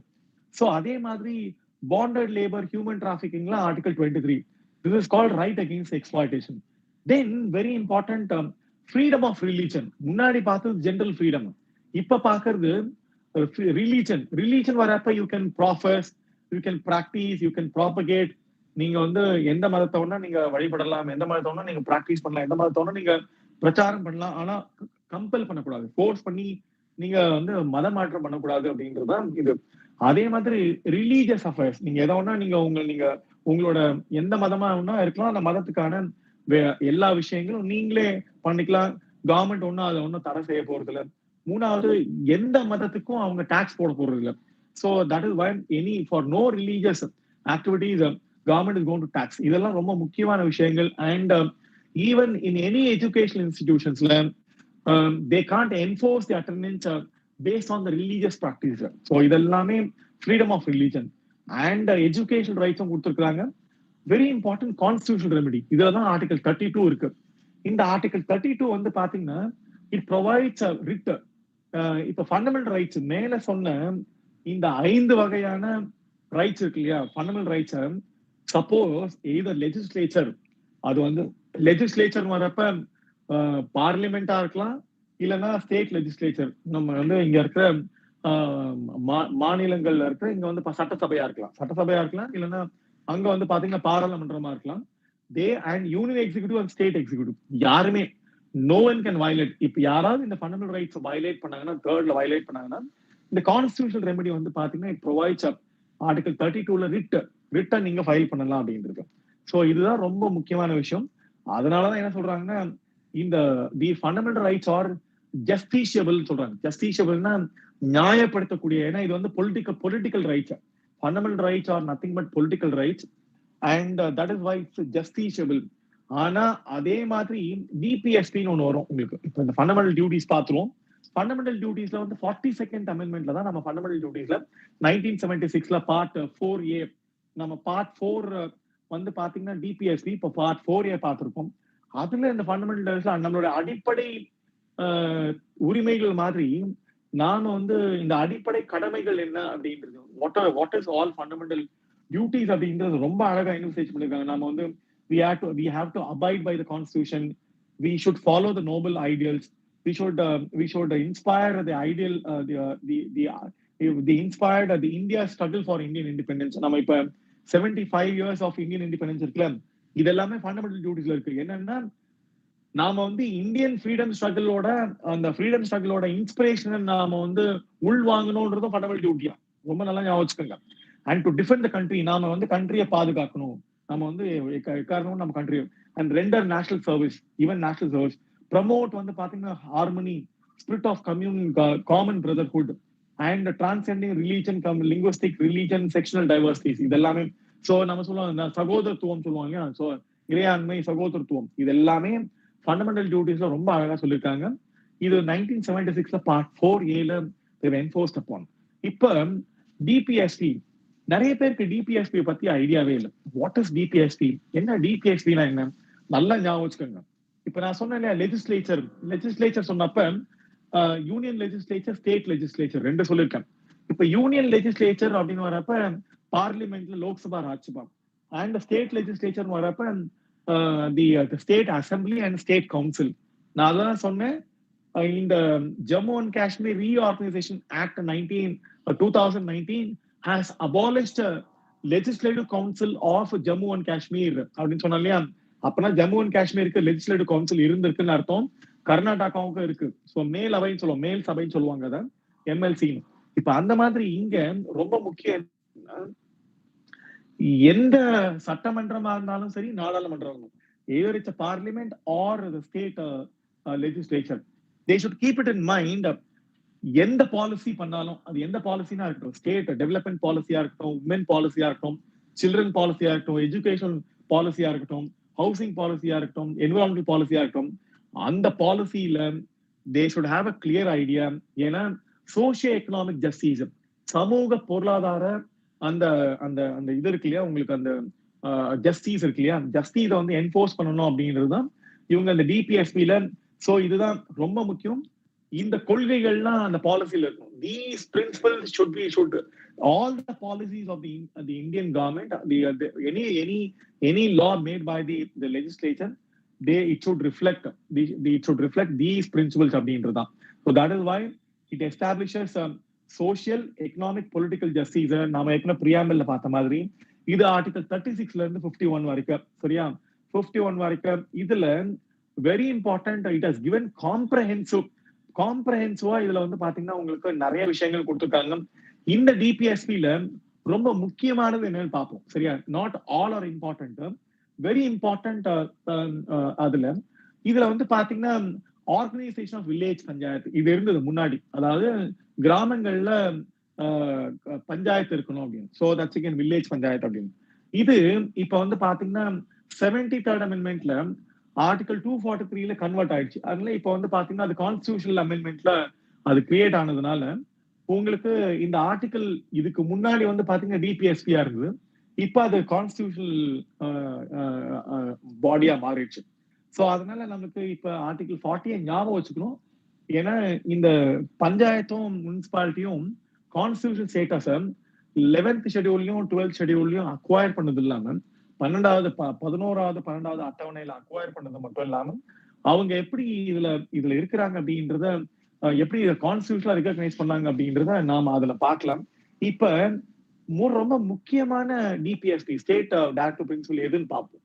அதுல வந்து பாத்தீங்கன்னா equal justice and free legal aid. இப்ப எல்லாருக்குமே, எனக்கு இப்ப யாருக்காவது ஒருத்தருக்கு கோர்ட்டு கேஸ்ன்னு வச்சுக்கோங்களேன், என்னால லாயர் வைக்க முடியல, அந்த மாதிரி லாயர் வைக்க முடியாதவங்களுக்கு ஃப்ரீ லீகல் எய்டு, உங்களுக்கு ஃப்ரீ லீகல் எய்டு செல்லுன்னு ஒண்ணு இருக்கு. ஆக்சுவலி நீங்க ஹைகோர்ட்ல பாத்தீங்கன்னா தெரியும்.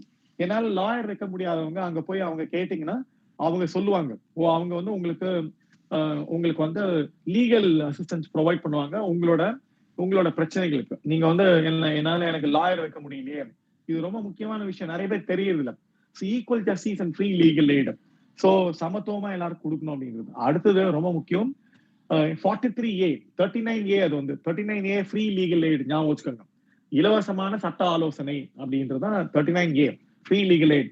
43A very important, participation of workers in the management. அது வரைக்கும் வந்து பாத்தீங்கன்னா there is a concept called JCM, joint consultative machinery அப்படின்னு சொல்லிட்டு. இப்ப தொழிலாளிகள், ஏன்பா நீங்க எல்லாம் தொழிலாளிகள் தானே, why are you coming and creating problem, you are all workers, why are you coming and creating problem in the management சொன்னாங்கன்னா அப்ப சொல்லுவாங்க, no, we can participate in the management decisions. So workers participation in the management of the industry. So அதனால இண்டஸ்ட்ரியில வந்து பாத்தீங்கன்னா உங்களுக்கு இந்த மாதிரி அசோசியேஷன்லாம் இருக்குல்ல, லைக் லேபர் யூனியன்லாம் ரெகக்னைஸ் பண்ணது இதை பேஸ் பண்ணி தான். சோ லேபர் லால லேபர் யூனியன்லாம் ரெகக்னைஸ் பண்ணது. அடுத்தது ரொம்ப முக்கியமா என்ன 43B, இதுலதான் வந்து உங்களுக்கு ப்ரமோஷன் ஆஃப் கோஆபரேட்டிவ் சொசைட்டிஸ் அப்படின்னு ஒரு 43B இருக்கு. அதுக்கப்புறமா 48A, இது ரொம்ப முக்கியம் 48A.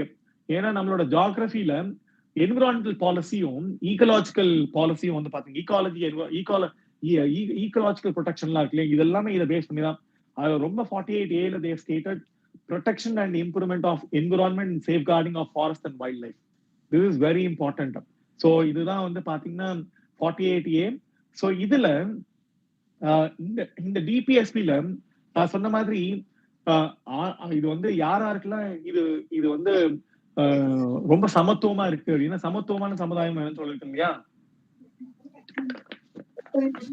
அந்த சமத்துவமான சமுதாயத்தை ஏற்படுத்துறதுக்கான ரொம்ப முக்கியமான ஒரு இதுலதான் நான் சொன்ன மாதிரி இது பொதுமக்கள் மட்டும் இல்லாம பொதுமக்களோட இருக்கிற குழந்தைகள். இப்ப வந்து பாத்தீங்கன்னா எஜுகேஷன் டு சில்ட்ரன், அது மாதிரி ஒர்க்கர்ஸ் பத்தி, கோஆபரேட்டிவ்ஸ் பத்தி, அண்ட் ரொம்ப முக்கியம் வந்து பாத்தீங்கன்னா உங்களுக்கு சில்ட்ரனோட எஜுகேஷன். இப்ப ஆர்டிகல் 21A ஃபண்டமெண்டல் ரைட்டா இருக்கு இல்லையா, அதுக்கு முன்னாடி நம்மள வந்து பாத்தீங்கன்னா 45ல இருந்தது. 45ல வந்து பாத்தீங்கன்னா ஏர்லி சைல்ட்ஹுட்ல இந்த ரைட் டு எஜுகேஷன் வந்து பாத்தீங்கன்னா அவங்க சொல்லிருக்காங்க below the age of 6 years எல்லாருக்கும் கம்பல்சரி கொடுத்தாகணும்.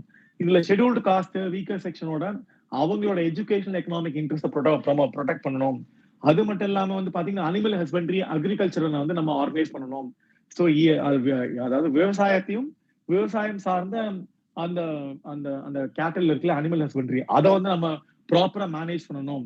அது மட்டும் இல்லாம உங்களுக்கு இங்க பெண்கள்ல வந்து பாத்தீங்கன்னா உங்களுக்கு மெட்டர்னிட்டி, அதுல என்ன சொல்லிருக்காங்கன்னா பெண்கள் மட்டும் இல்லாம வேலை செய்யற இடத்துல ஹியூமன் ஒர்க்கிங் கண்டிஷன்ஸ், உங்களுக்கு மெட்டர்னிட்டி லீவ். இப்போ வந்து பாத்தீங்கன்னா பிரெக்னெண்டா இருக்கிறவங்களுக்கு வந்து பாத்தீங்கன்னா மெட்டர்னிட்டி லீவ் கொடுப்பாங்க. ஆக்சுவலா அந்த மெட்டர்னிட்டி லீவ் எதை பேஸ் பண்ணி கொடுக்குறாங்கன்னு பாத்தீங்கன்னா இந்த ஆர்டிகல் 42ல இருந்து. ஸோ பெண்களுக்கு, குழந்தைகளுக்கு, ஒர்க்கர்ஸ்க்கு, கோஆபரேட்டிவ், வில்லேஜ் பஞ்சாயத்து, அப்புறம் சுற்றுச்சூழல், என்விரான்மெண்ட், இந்த என்விரான்மெண்ட் ஈகாலஜி, இந்த மாதிரியான எல்லா விஷயத்தையும் நாம இந்த டிபிஎஸ்பில, அதனால டைரக்டிவ்ஸ் அப்படின்னா, டைரக்டிவ்ஸ்னா நீங்க பிரின்சிபல் டைரக்டிவ்னா இந்த பிரின்சிபல்லாம் உங்களுக்கு ஒரு பெரிய நம்ம மாரல் சொல்லுவோம்ல, வாட் மாரல்ஸ் அப்படின்னு, இந்த மாதிரி இந்த மாரல்லாம் தான் நம்ம கிட்ட இருக்கணும். ஏதாவது கோட்பாடுகள் சொல்லுவாங்க, இந்த கோட்பாடுகள்லாம் அரசாங்கம் எந்த பாலிசிய ஏற்படுத்தினாலும் இந்த கோட்பாடுகள்ல கம்பல்சரியா இந்த கோட்பாடுகளை சார்ந்துதான் இருக்கணும் அப்படின்றதுனாலதான் இது ரொம்ப முக்கியமான கோட்பாடுகளா இருக்கு. திஸ் வாஸ் பேசிக் வேல்யூஸ் அப்படின்னு. But this is not justiciable. That is very important factor. இப்ப இந்த பார்ட் 4 உங்களுக்கு சொன்ன பார்ட் 4A உங்களுக்கு என்ன, பார்ட் 4A பத்தி சொல்லிட்டு மானுவல் டியூட்டிஸ். ஸோ இப்ப வந்து பாத்தீங்கன்னா இப்ப பார்ட் 5 நம்ம ஏற்கனவே யூனியன் எக்ஸிகியூட்டிவ்ஸ் பத்தி பார்த்திருக்கோம். இந்த யூனியன் எக்ஸிகியூட்டிவ்ஸ் பத்தி பார்த்திருக்கிறப்ப யூனியன் எக்ஸிகியூட்டிவ்னா யார் சொல்லியிருக்கேன் நான் உங்களுக்கு? President, vice president, council of minister and prime minister. இவங்கெல்லாம் வந்து பாத்தீங்கன்னா பொலிட்டிக்கல் எக்ஸிகியூட்டிவ்ஸ். பெர்மனன்ட் எக்ஸிகியூட்டிவ்ஸ் அப்படின்னா நான் சொல்லியிருக்கேன் யாரு? எல்லா சிவில் சர்வன்ஸுமே பெர்மனன்ட் எக்ஸிகியூட்டிவ்ஸ். பாத்தீங்கன்னா இப்ப குரூப் ஏல இருக்கிறவங்க, ஐஏஎஸ் ஆஃபீஸர்ஸ், ஐபிஎஸ் ஆஃபீஸர்ஸ், இவங்க எல்லாம் வந்து பாத்தீங்கன்னா பெர்மனன்ட் எக்ஸிகியூட்டிவ்ஸ். ஸோ இவங்க நம்ம இப்ப பார்க்க போறது கான்ஸ்டிடியூஷன்ல வெறும் பொலிட்டிக்கல் எக்ஸிகியூட்டிவ்ஸ் மட்டும்தான். ஏன்னா பெர்மனன்ட் எக்ஸிகியூட்டிவ்ஸ்க்கு தனியா ஒரு செக்ஷன் இருக்கு. இங்க யூனியன் எக்ஸிகியூட்டிவ்ஸ் அப்படின்னு சொன்னா you are going to look after only the political executives. அப்ப அதுல அது ஸ்டார்ட்ஸ் வித், ஏன்னா முன்னாடியே சொன்னேன் உங்களுக்கு 51 டிபிஎஸ்பி முடிஞ்சிருது. 51A வந்து பாத்தீங்கன்னா உங்களுக்கு ஃபண்டமெண்டல் டியூட்டி தான். இப்போ 52 பிரசிடென்ட் ஆஃப் இந்தியா. நான் சொன்ன ஏற்கனவே பிரசிடென்ட் ஆஃப் இந்தியால ஆர்டிகல் 74 சொன்னல உங்களுக்கு, பிரசிடென்டோட எக்ஸிகியூட்டிவ் பவர்ஸ், அவரோட எலெக்ஷன், அவர் எப்படி எலெக்ட் பண்றாங்க, மேனர் ஆஃப் எலெக்ஷன், இது எல்லாமே இதுல இருக்கு. ஸோ பிரசிடென்ட் வந்து பாத்தீங்கன்னா அவர் தான் president, vice president, council, union எக்ஸிகியூட்டிவ்னா I stated who are all அப்படின்னு. Now the president actually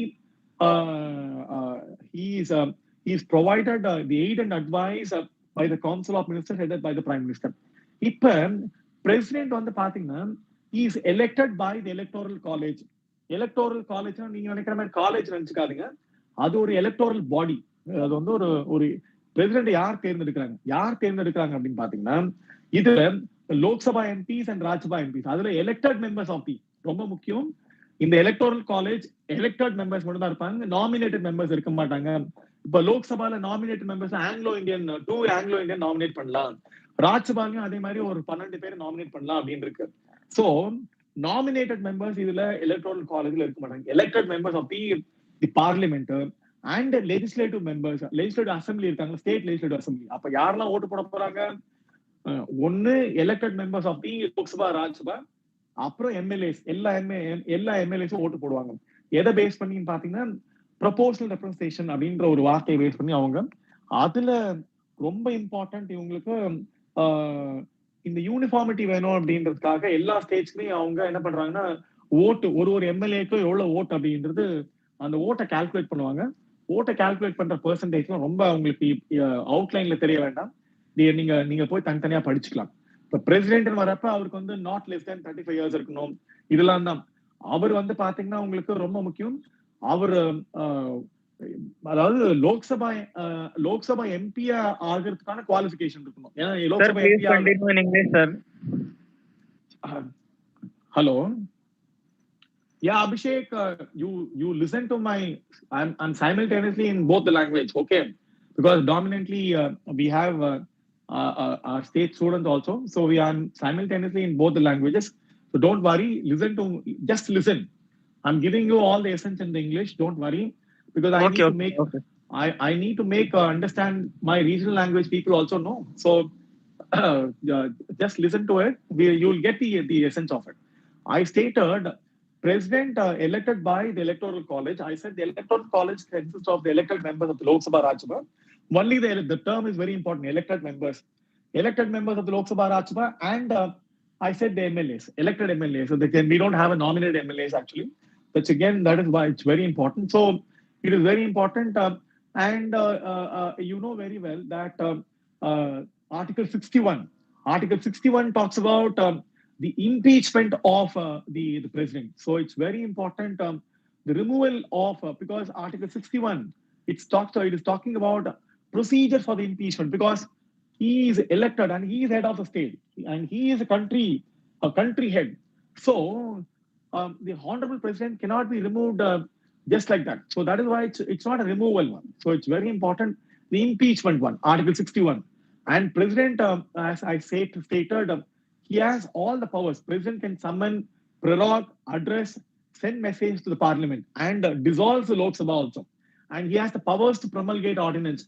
Ordinance promulgate, I stated that Article 123. Ordinance is nothing but a temporary law. That's very important. And that too, he can promulgate ordinance only. It's very important. Only when both houses are not in session. It's very important. When both houses are not in session, president can promulgate ordinance. And very important that president, why he is very important. Very important. You require the consent of the president for introduction of finance bill, money bill, and even giving assent to the bill. Consent is again prior before introduction. You need to get the approval of the president. So that is very important, like finance bill, money bill, and even creation of new states also. As I stated, for even creation of new states, you require the consent and the assent. That's very important. Consent means before introduction of the bill, you need to get the approval. After both the Lok Sabha, Rajya Sabha passes the bill, the president will give his assent. So assent is very important powers of the president, and that is why president the assent very crucial powers because only when he gives assent he it is again he gives assents to the bill, it becomes a law. Otherwise it will not become a law. So that's a very important powers of the president. So these powers are the powers which are used by the president to have control over as being the union executive and the head of the state. So when there is a failure of the state missionary, he will impose even Article 356. Here is the other very important feature. Article 356, nothing but it states president rule. So when it states president rule, it is nothing but the union government can have control over the state legislature on all its activity, and it is called the president rule. Article 356, it's nothing but the president rule, and president can proclaim emergency even for the entire country under Article 352. These are all extraordinary powers of the president. That is why when union executive, there are questions. There are union executives. There are an average questions of around some 6 questions for 10 years period. So that means every 2 years you will have one question. So that is the very important component. So these are all very important components. Like 352, it is stating that national emergency, and 356 is not a state emergency. It is called a president rule. So president can impose its rule on any state for very important. He is stating when there is a failure of constitutional machinery in a state. This is a term, a broad term used actually. Don't go by the narrow term. When president feels that there is a failure of constitutional machinery in a state, he can assume to himself all or any of the functions of the state government. So this is called the president rule under Article 356.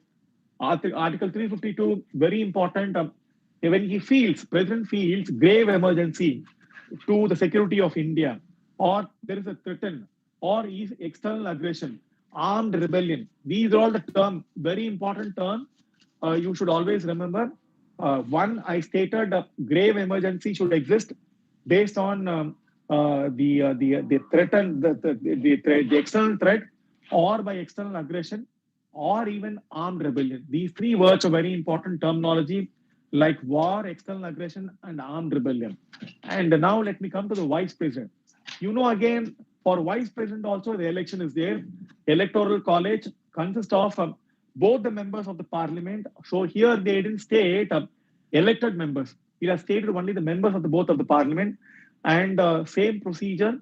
His removal, because it is also again that it is not as detailed procedure, like it's not an impeachment procedure. His removal is also the constitutional procedure.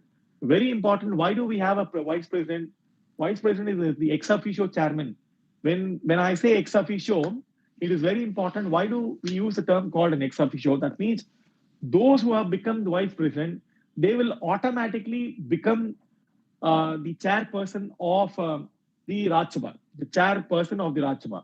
So they don't want to take separate oath actually.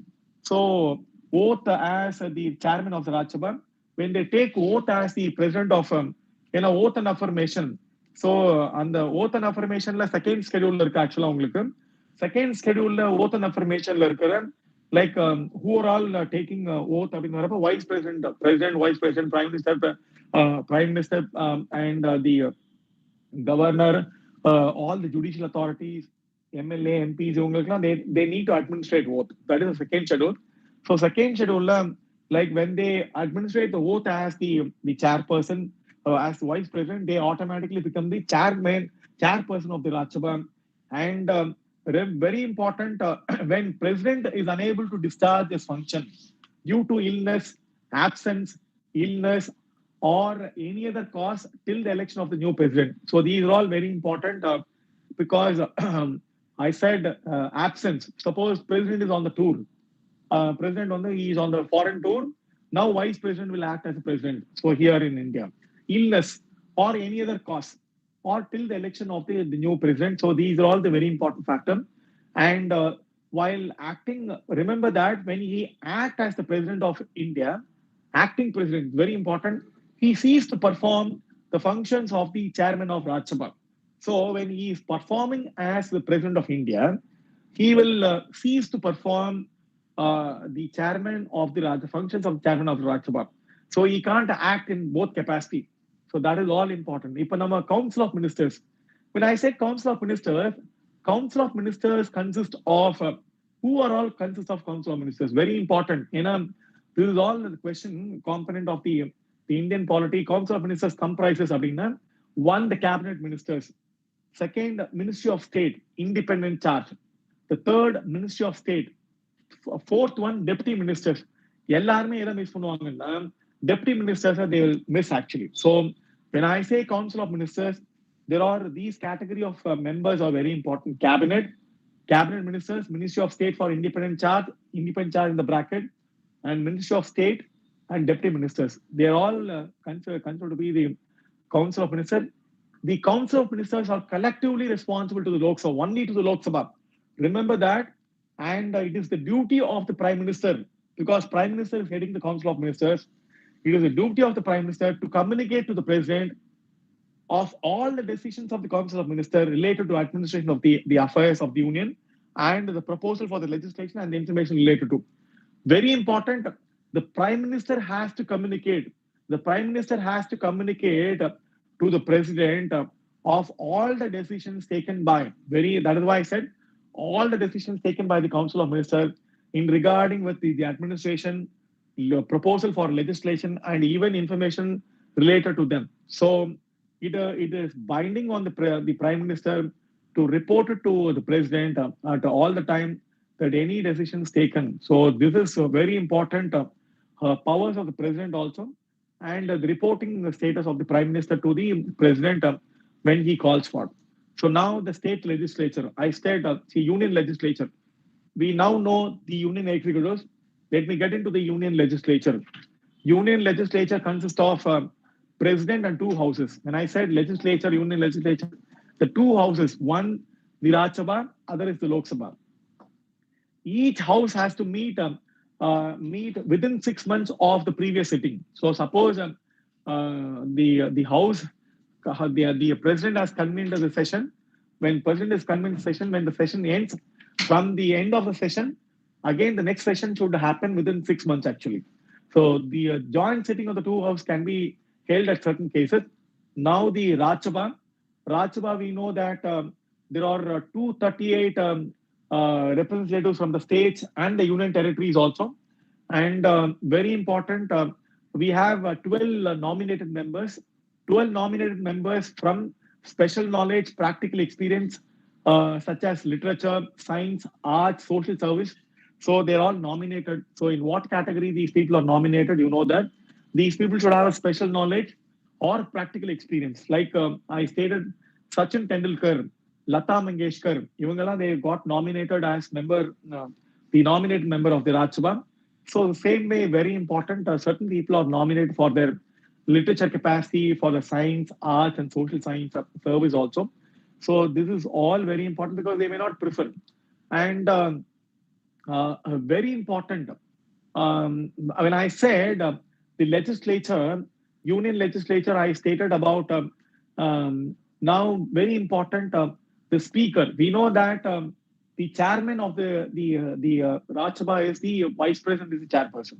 Like for the Lok Sabha speaker, Article 94 of the Indian Constitution, that is stating that what it states, Article 94, in case of dissolution of the Lok Sabha, Speaker do not vacate his office until immediately before the first sitting of the House after dissolution. Suppose the Lok Sabha is getting dissolved. So Lok Sabha got dissolved. The new Lok Sabha is constituted. So till the time, till the first meeting of the new Lok Sabha, the speaker tenure will continue. So that is why Article 94 gives this very important functionality of the speaker. So speaker, though the speaker is also the member of the parliament, but now I stated that the speaker will continue his role till, because he has to convene the new Lok Sabha, now has to conduct elections. Meantime, they will identify the pro tem speaker also. So the Lok Sabha will have a pro tem speaker. The senior most elected member will become the pro tem speaker, and pro tem speaker will conduct the speaker election. And so till the time the first meeting of the Lok Sabha, the speaker will continue his tenure or will functionality. So this is very important comment, and no one knows also. So that is why I stated, and you know it's an indirect election to the Rajya Sabha, and it is based on the proportional representation by means of single transferable vote. And Rajya Sabha is not dissolved. Lok Sabha dissolved based on the tenure, or based on the crisis, or based on the issues again. Whereas Rajya Sabha is very important, and the other important component is actually the Rajya Sabha members. Rajya Sabha members has 6 years tenure, and 1/3 of its members retire every second year, so that they'll get to know. And Lok Sabha here, now let me come to the Lok Sabha. We know that there are 238 elected members and 12 nominated members to the Rajya Sabha. Now, here there are 552 actual 552 members for the Lok Sabha. This 552, 530 for state and 20 for the union territories, and 2 are for nominating Anglo-Indian community. So this is the very important. And presently, the Lok Sabha strength is only 543. We don't have 552 because 530 seats from the states are filled. Whereas for 20 members from the union territory, we have right now only 13. So 530, 13, that means 543. So 2 are nominated, so that means 545. So we know that 7 yet to represent from the union territory. So the 84th amendment in the year 2001. So that is very important. 2001, the existing allocation, whatever seats allocation to the Lok Sabha on the basis of 1971 census shall remain unaltered till the first census to be taken after 2026. Very important. The Lok Sabha MP, all the Lok Sabha MPs are representing based on the census of 1971, and they will represent this because there is called territory. இது வந்து in Tamil we say தொகுதின்னு சொல்லுவோம்ல, இந்த MP தொகுதி சொல்லுவோம்ல, MP தொகுதி. This is the parliamentary Lok Sabha constituency. That Lok Sabha constituency is the Lok Sabha constituency. It is actually based on the 1971 census. So that will continue till 2026. This is a very important question area. Lok Sabha has 5 years of tenure, you know very well, and they can't exceed this tenure. And 16th Lok Sabha, and you know that the 17th Lok Sabha right now we have the 17th Lok Sabha. So that means 16 Lok Sabha. Very important that first Lok Sabha. This is very information. The first Lok Sabha, the first meeting of the Lok Sabha happened 13th May 1952. That is a very important component. I don't think that since we got we got Republic in the year 1950, because we need to conduct election. We need to conduct election. Before that, we need the Election Commission of India. Election Commission of India to conduct election, and the government was election is over, and the 13th May 1952, the first meeting happened. So first meeting happened in the year 13th May 1952. இது ரொம்ப முக்கியமான component. Remember that. And now let's see this a very important component, qualification for the members of the parliament. So member, when you want to become member of the parliament, Raj Sabha not less than 30, for Lok Sabha not less than 25. The age is a very important criteria, and they should be the citizen of India. First qualification to become the member of the parliament for Lok Sabha and Raj Sabha. Raj Sabha, first citizenship of India. He should be citizen of India and not less than 30. And same citizen of India, non-citizens can't become again. And Lok Sabha 25. So this is again very important. Now the powers of the parliament, you know that the powers of the parliament are tremendous. And these powers of the parliament are very well demarcated in the 7th schedule. So நம்மளோட 7th schedule வந்து பாத்தீங்கன்னா, there are 3 subjects actually. One, the state subject. The second, the union subject. The third one is actually concurrent. So union, state, and concurrent. So that's the 7th schedule. So 7th schedule, we have seen first schedule, union and territory. Second schedule, oath and affirmation. The third one, I said boundaries demarcation and the citizenship requirements. Fourth, we know that the allocation of seats to the Council of States. அதே மாதிரி இங்க வந்து பாத்தீங்கன்னா, it is very important. The Lok Sabha has its power. So those powers are based on the powers of the parliament based on the Indian Constitution, which is enshrined in the 7th schedule. We have the subjects mentioned there. So union list, whatever the items, அங்க என்ன ஐட்டம்லாம் இந்த union லிஸ்ட்ல இருக்கும், என்ன ஐட்டம்னா, don't think that மளிகை கடை list மாதிரி ஐட்டம்னு, என்ன சப்ஜெக்ட்லாம் அதுல மென்ஷன் பண்ணிருக்காங்க, யூனியன் லிஸ்ட்ல மென்ஷன் பண்ணிருக்காங்க. What are subjects mention in the union list, in those subjects union government have exclusive powers, and that is called union list. அதே மாதிரி state government, state list again, the state legislature will have powers to make law in the state subject. That is again state list. Union parliament can make law even in the state list also, but there are conditions when they can make. So these are all the powers, very important powers of the parliament. And powers of the parliament, there are parliamentary committees, very important. There are parliamentary committees. Parliamentary committees, very important committees. We have there are 2 types of committees. One, standing committee. Standing committee meant permanent committees. Ad hoc means temporary committees. So permanent standing committee, there are very important financial committees like estimates committee, public accounts committee, committee on public undertaking. So these are all very important committees. And I stated estimates committee, PAC, public accounts committee, and committee on public undertaking. இதெல்லாம் பார்த்து வச்சுக்கோங்க. There are other other non-financial committees like rules committee in the committees நமக்கு தெரியாது. And even there are 17 department related standing committees எல்லாம் இருக்கு. So you can get to know that these 17 department related under the department like agriculture, railways, industries அந்த மாதிரி based on the subjects there are the department related standing committees. And sometimes there, apart from this department related committees, there are other standing committees like committees to inquire, committees on petition, committees on privileges, committee on government assurances, committee on subordinate legislation, committee on paper laid on the table, committee on the business advisory committee, committee on private member bills. These are all some of the committees which are existing, but we do not know. These committees are very important. Even committee on welfare of scheduled caste and scheduled tribe. So these are all very important committee. Sometimes these committees, there are some questions. Even there is a committee called library committee. And we have even committee like a committee on empowerment of women. That is very important. And we had one important committee called ethics committee. So these ethics committee is also very important committee because it was constituted. This ethics committee become very important committee.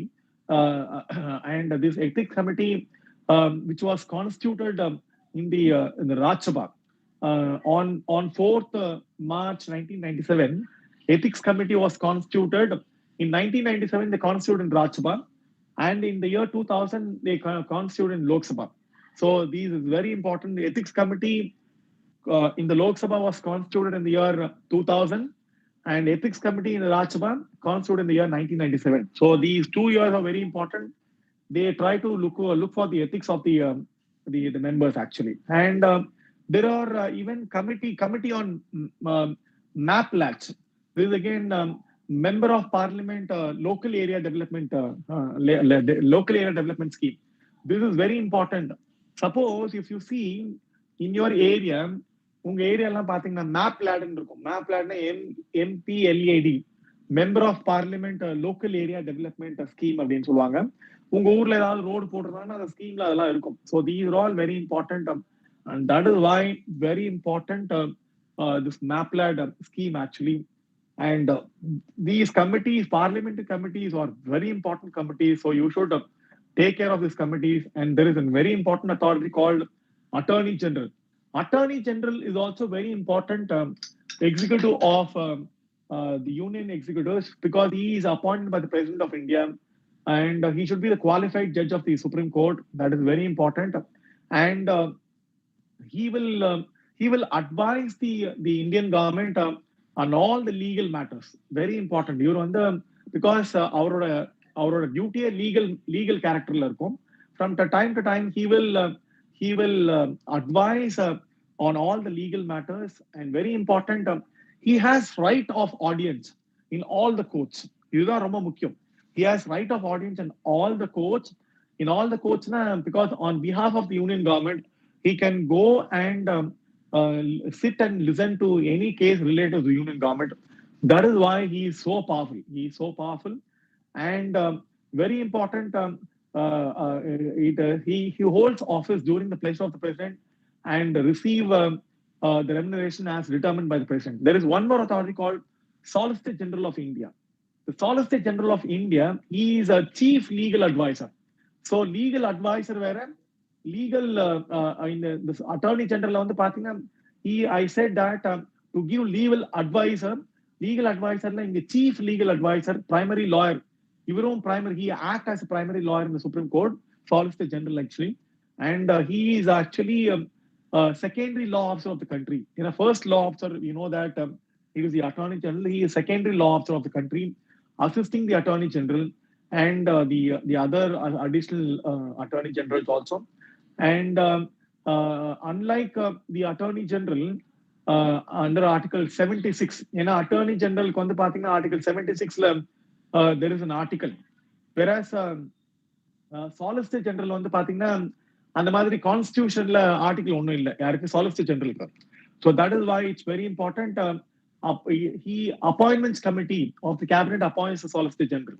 So that is very important component of the Solicitor General.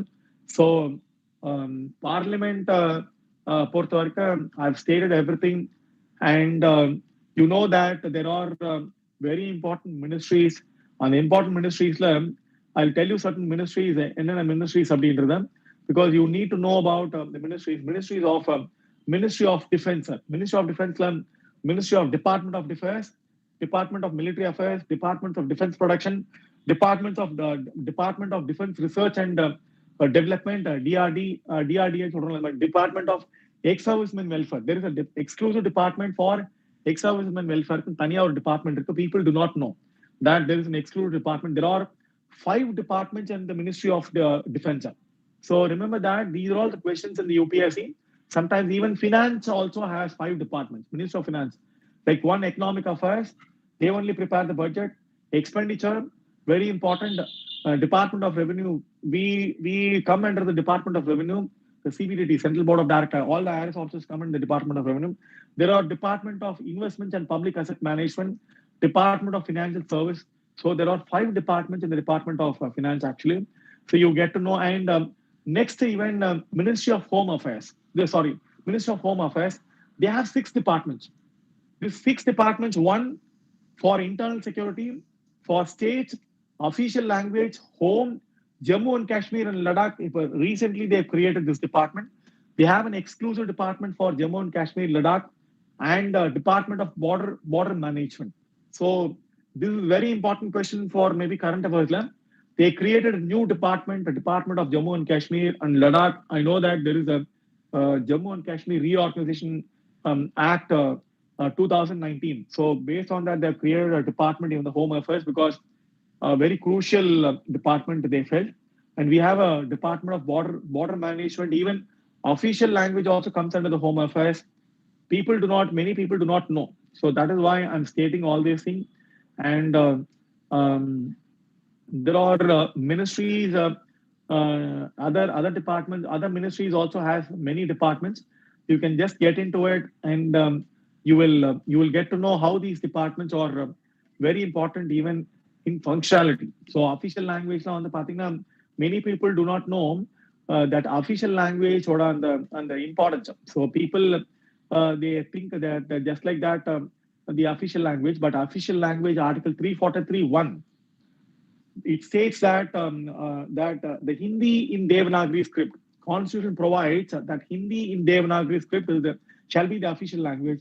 And very important, Article 343(2), for all the official work, it will be in the official language, and it stated that for any purpose that this official language will be in Hindi and English shall compulsorily be used for the resolution, general order, rules, notification, reporter, presser. They require only, it can be in Hindi and English. That's mandatory. And that is why they created a department in the year 1975, Department of Official Language. So remember that this department is very, very important, very important. And we have an official language rules also. These official language rules were very important. That they only try to inspect whether Hindi is implemented in all the central government organizations. So they have an official language policy also. This official language policy stated that all the stationery should be required, all the communication should be required, should be in Hindi and English. And that is very important aspects. So these are all general aspects of the, so I've stated many things. I'm very happy. There are many people are watching simultaneously. I've given you broad outline of the Indian Constitution, about the Indian polity, and I will broadcast all my material, written material. I'll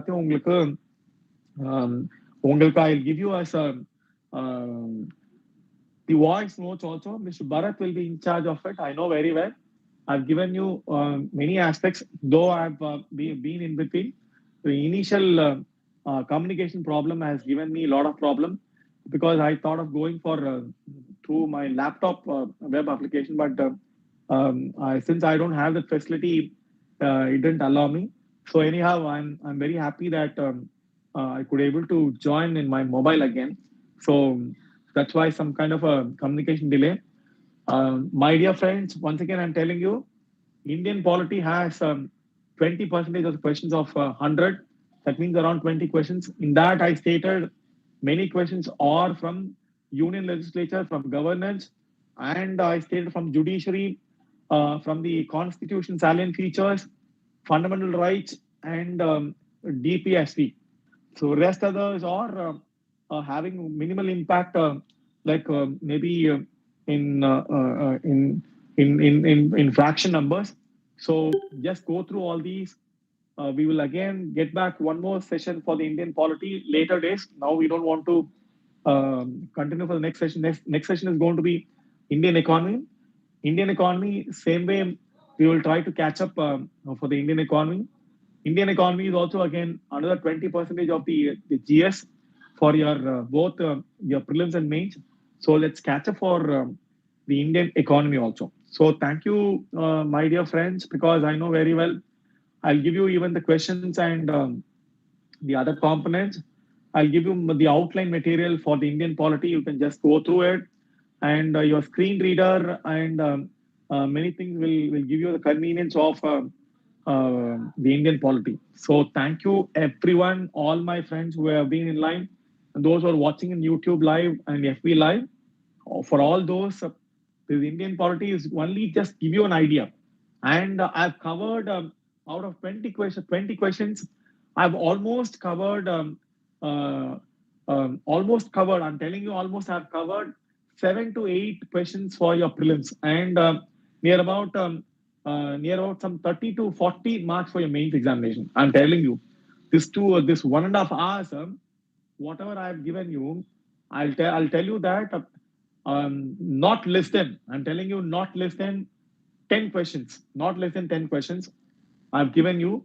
And I'm again telling you, in the mains examination, I've given you near about some 60 marks, 60 to 60 marks again. So 60 marks, I've given you a clue. So what more than that, this 1.5 hours would can be for you. So now you are equipped with so much. Remaining 10 marks, again, rest other session somewhere, sometime in the month of August, we will take you. And I wish all my brothers and sisters who are listening to it, though this is for the visually challenged, maybe some other students, common aspirants may also be looking about it. I'm deliberate. I don't want my video to be switched on. My only people should listen to me and be attentive. When you are being attentive, நீங்க காதுல கேட்டாலே போதும். When you just by listening, you can understand many things. So that is how I bifurcated myself. And once again, any doubt you have, just take my WhatsApp number from Bharat. I'll get you connected, and I will broadcast all my notes also to you through uh, through actually word, so that you can have a dictation. Whatever notes, I'll simultaneously prepare even word also, so that you will get to know. You can listen to it. Okay. So thank you, friends. Thank you, Bharat. The Lit for Light has Thank you, really sir. made, Thank you, yeah, sir. made it again. So yeah, Abhishek was very particular. So Abhishek and even Bharat were also very particular. So Abhishek, most of the time I was in English, because sometimes I may be bilingual. Bilingual, it's again to create convenience for our visually No, challenged. sir, it doesn't matter, sir. We enjoy today. But I really appreciate people from other states who have been part of the session. I really acknowledge and appreciate your participation, which made ourselves, myself and Bharat, the Late to Light organization, that now we have started reaching across India. So you have acknowledged. Okay, sir. And thank you, Abhishek, and from people from other states. Anyone from other states? Abhishek, apart from Abhishek? Sir, I am from Varanasi and I'm Oh, studying in Banaras Hindu University. wonderful, wonderful, wonderful. So, nice, Abhishek, and anyone from other Thank you, sir. anyone from other states? Okay, sir.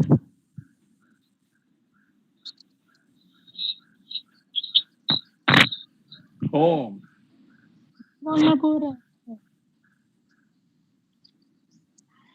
oh, good. Excellent. Excellent. I think Bharat will give me the star 6. So it gives immense pleasure to share my knowledge and whatever I've given you. It is all potential component of the UPSC or any competitive examination. For any competitive examination, this is more than sufficient to get through your Indian polity. I said out of 20% of questions I've covered more than 50%. That means more than 10 questions, 10 to 12 questions again. And for the mains examination also, it has more than 40% of the marks. So anything, please WhatsApp me. I'll be in touch with you. Swarna is there? Swarna? Miss Swarna?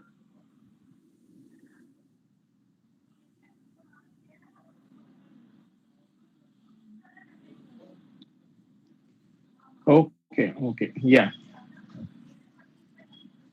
Maybe I I know very well. So Hello, I sir. thank everyone. Yeah, Mohammed. Yeah, please, Mohammed.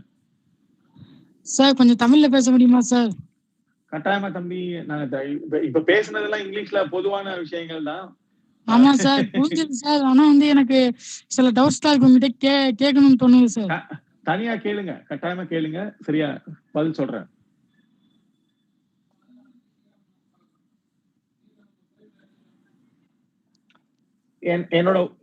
என்னோட WhatsApp number எடுத்துக்கோங்க, சரியா? Voice message போடுங்க, type கூட பண்ணணும் அவசியம் இல்ல, voice message போடுங்க. திரும்ப வாய்ஸ் மெசேஜ்ல நான் பதில் சொல்றேன், சரியா? Okay sir, thank you sir. Okay brothers and sisters.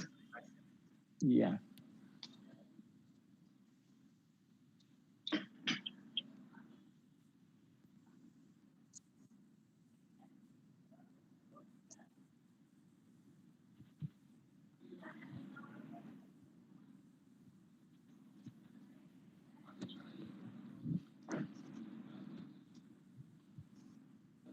Next Saturday again, 3:00. Let's see. And Abhishek, you can inform your other friends also from anywhere. Yes, sir. Sure, sir. I will. Thank you. Thank you, sir. Thank you, sir. Yeah. Hello sir.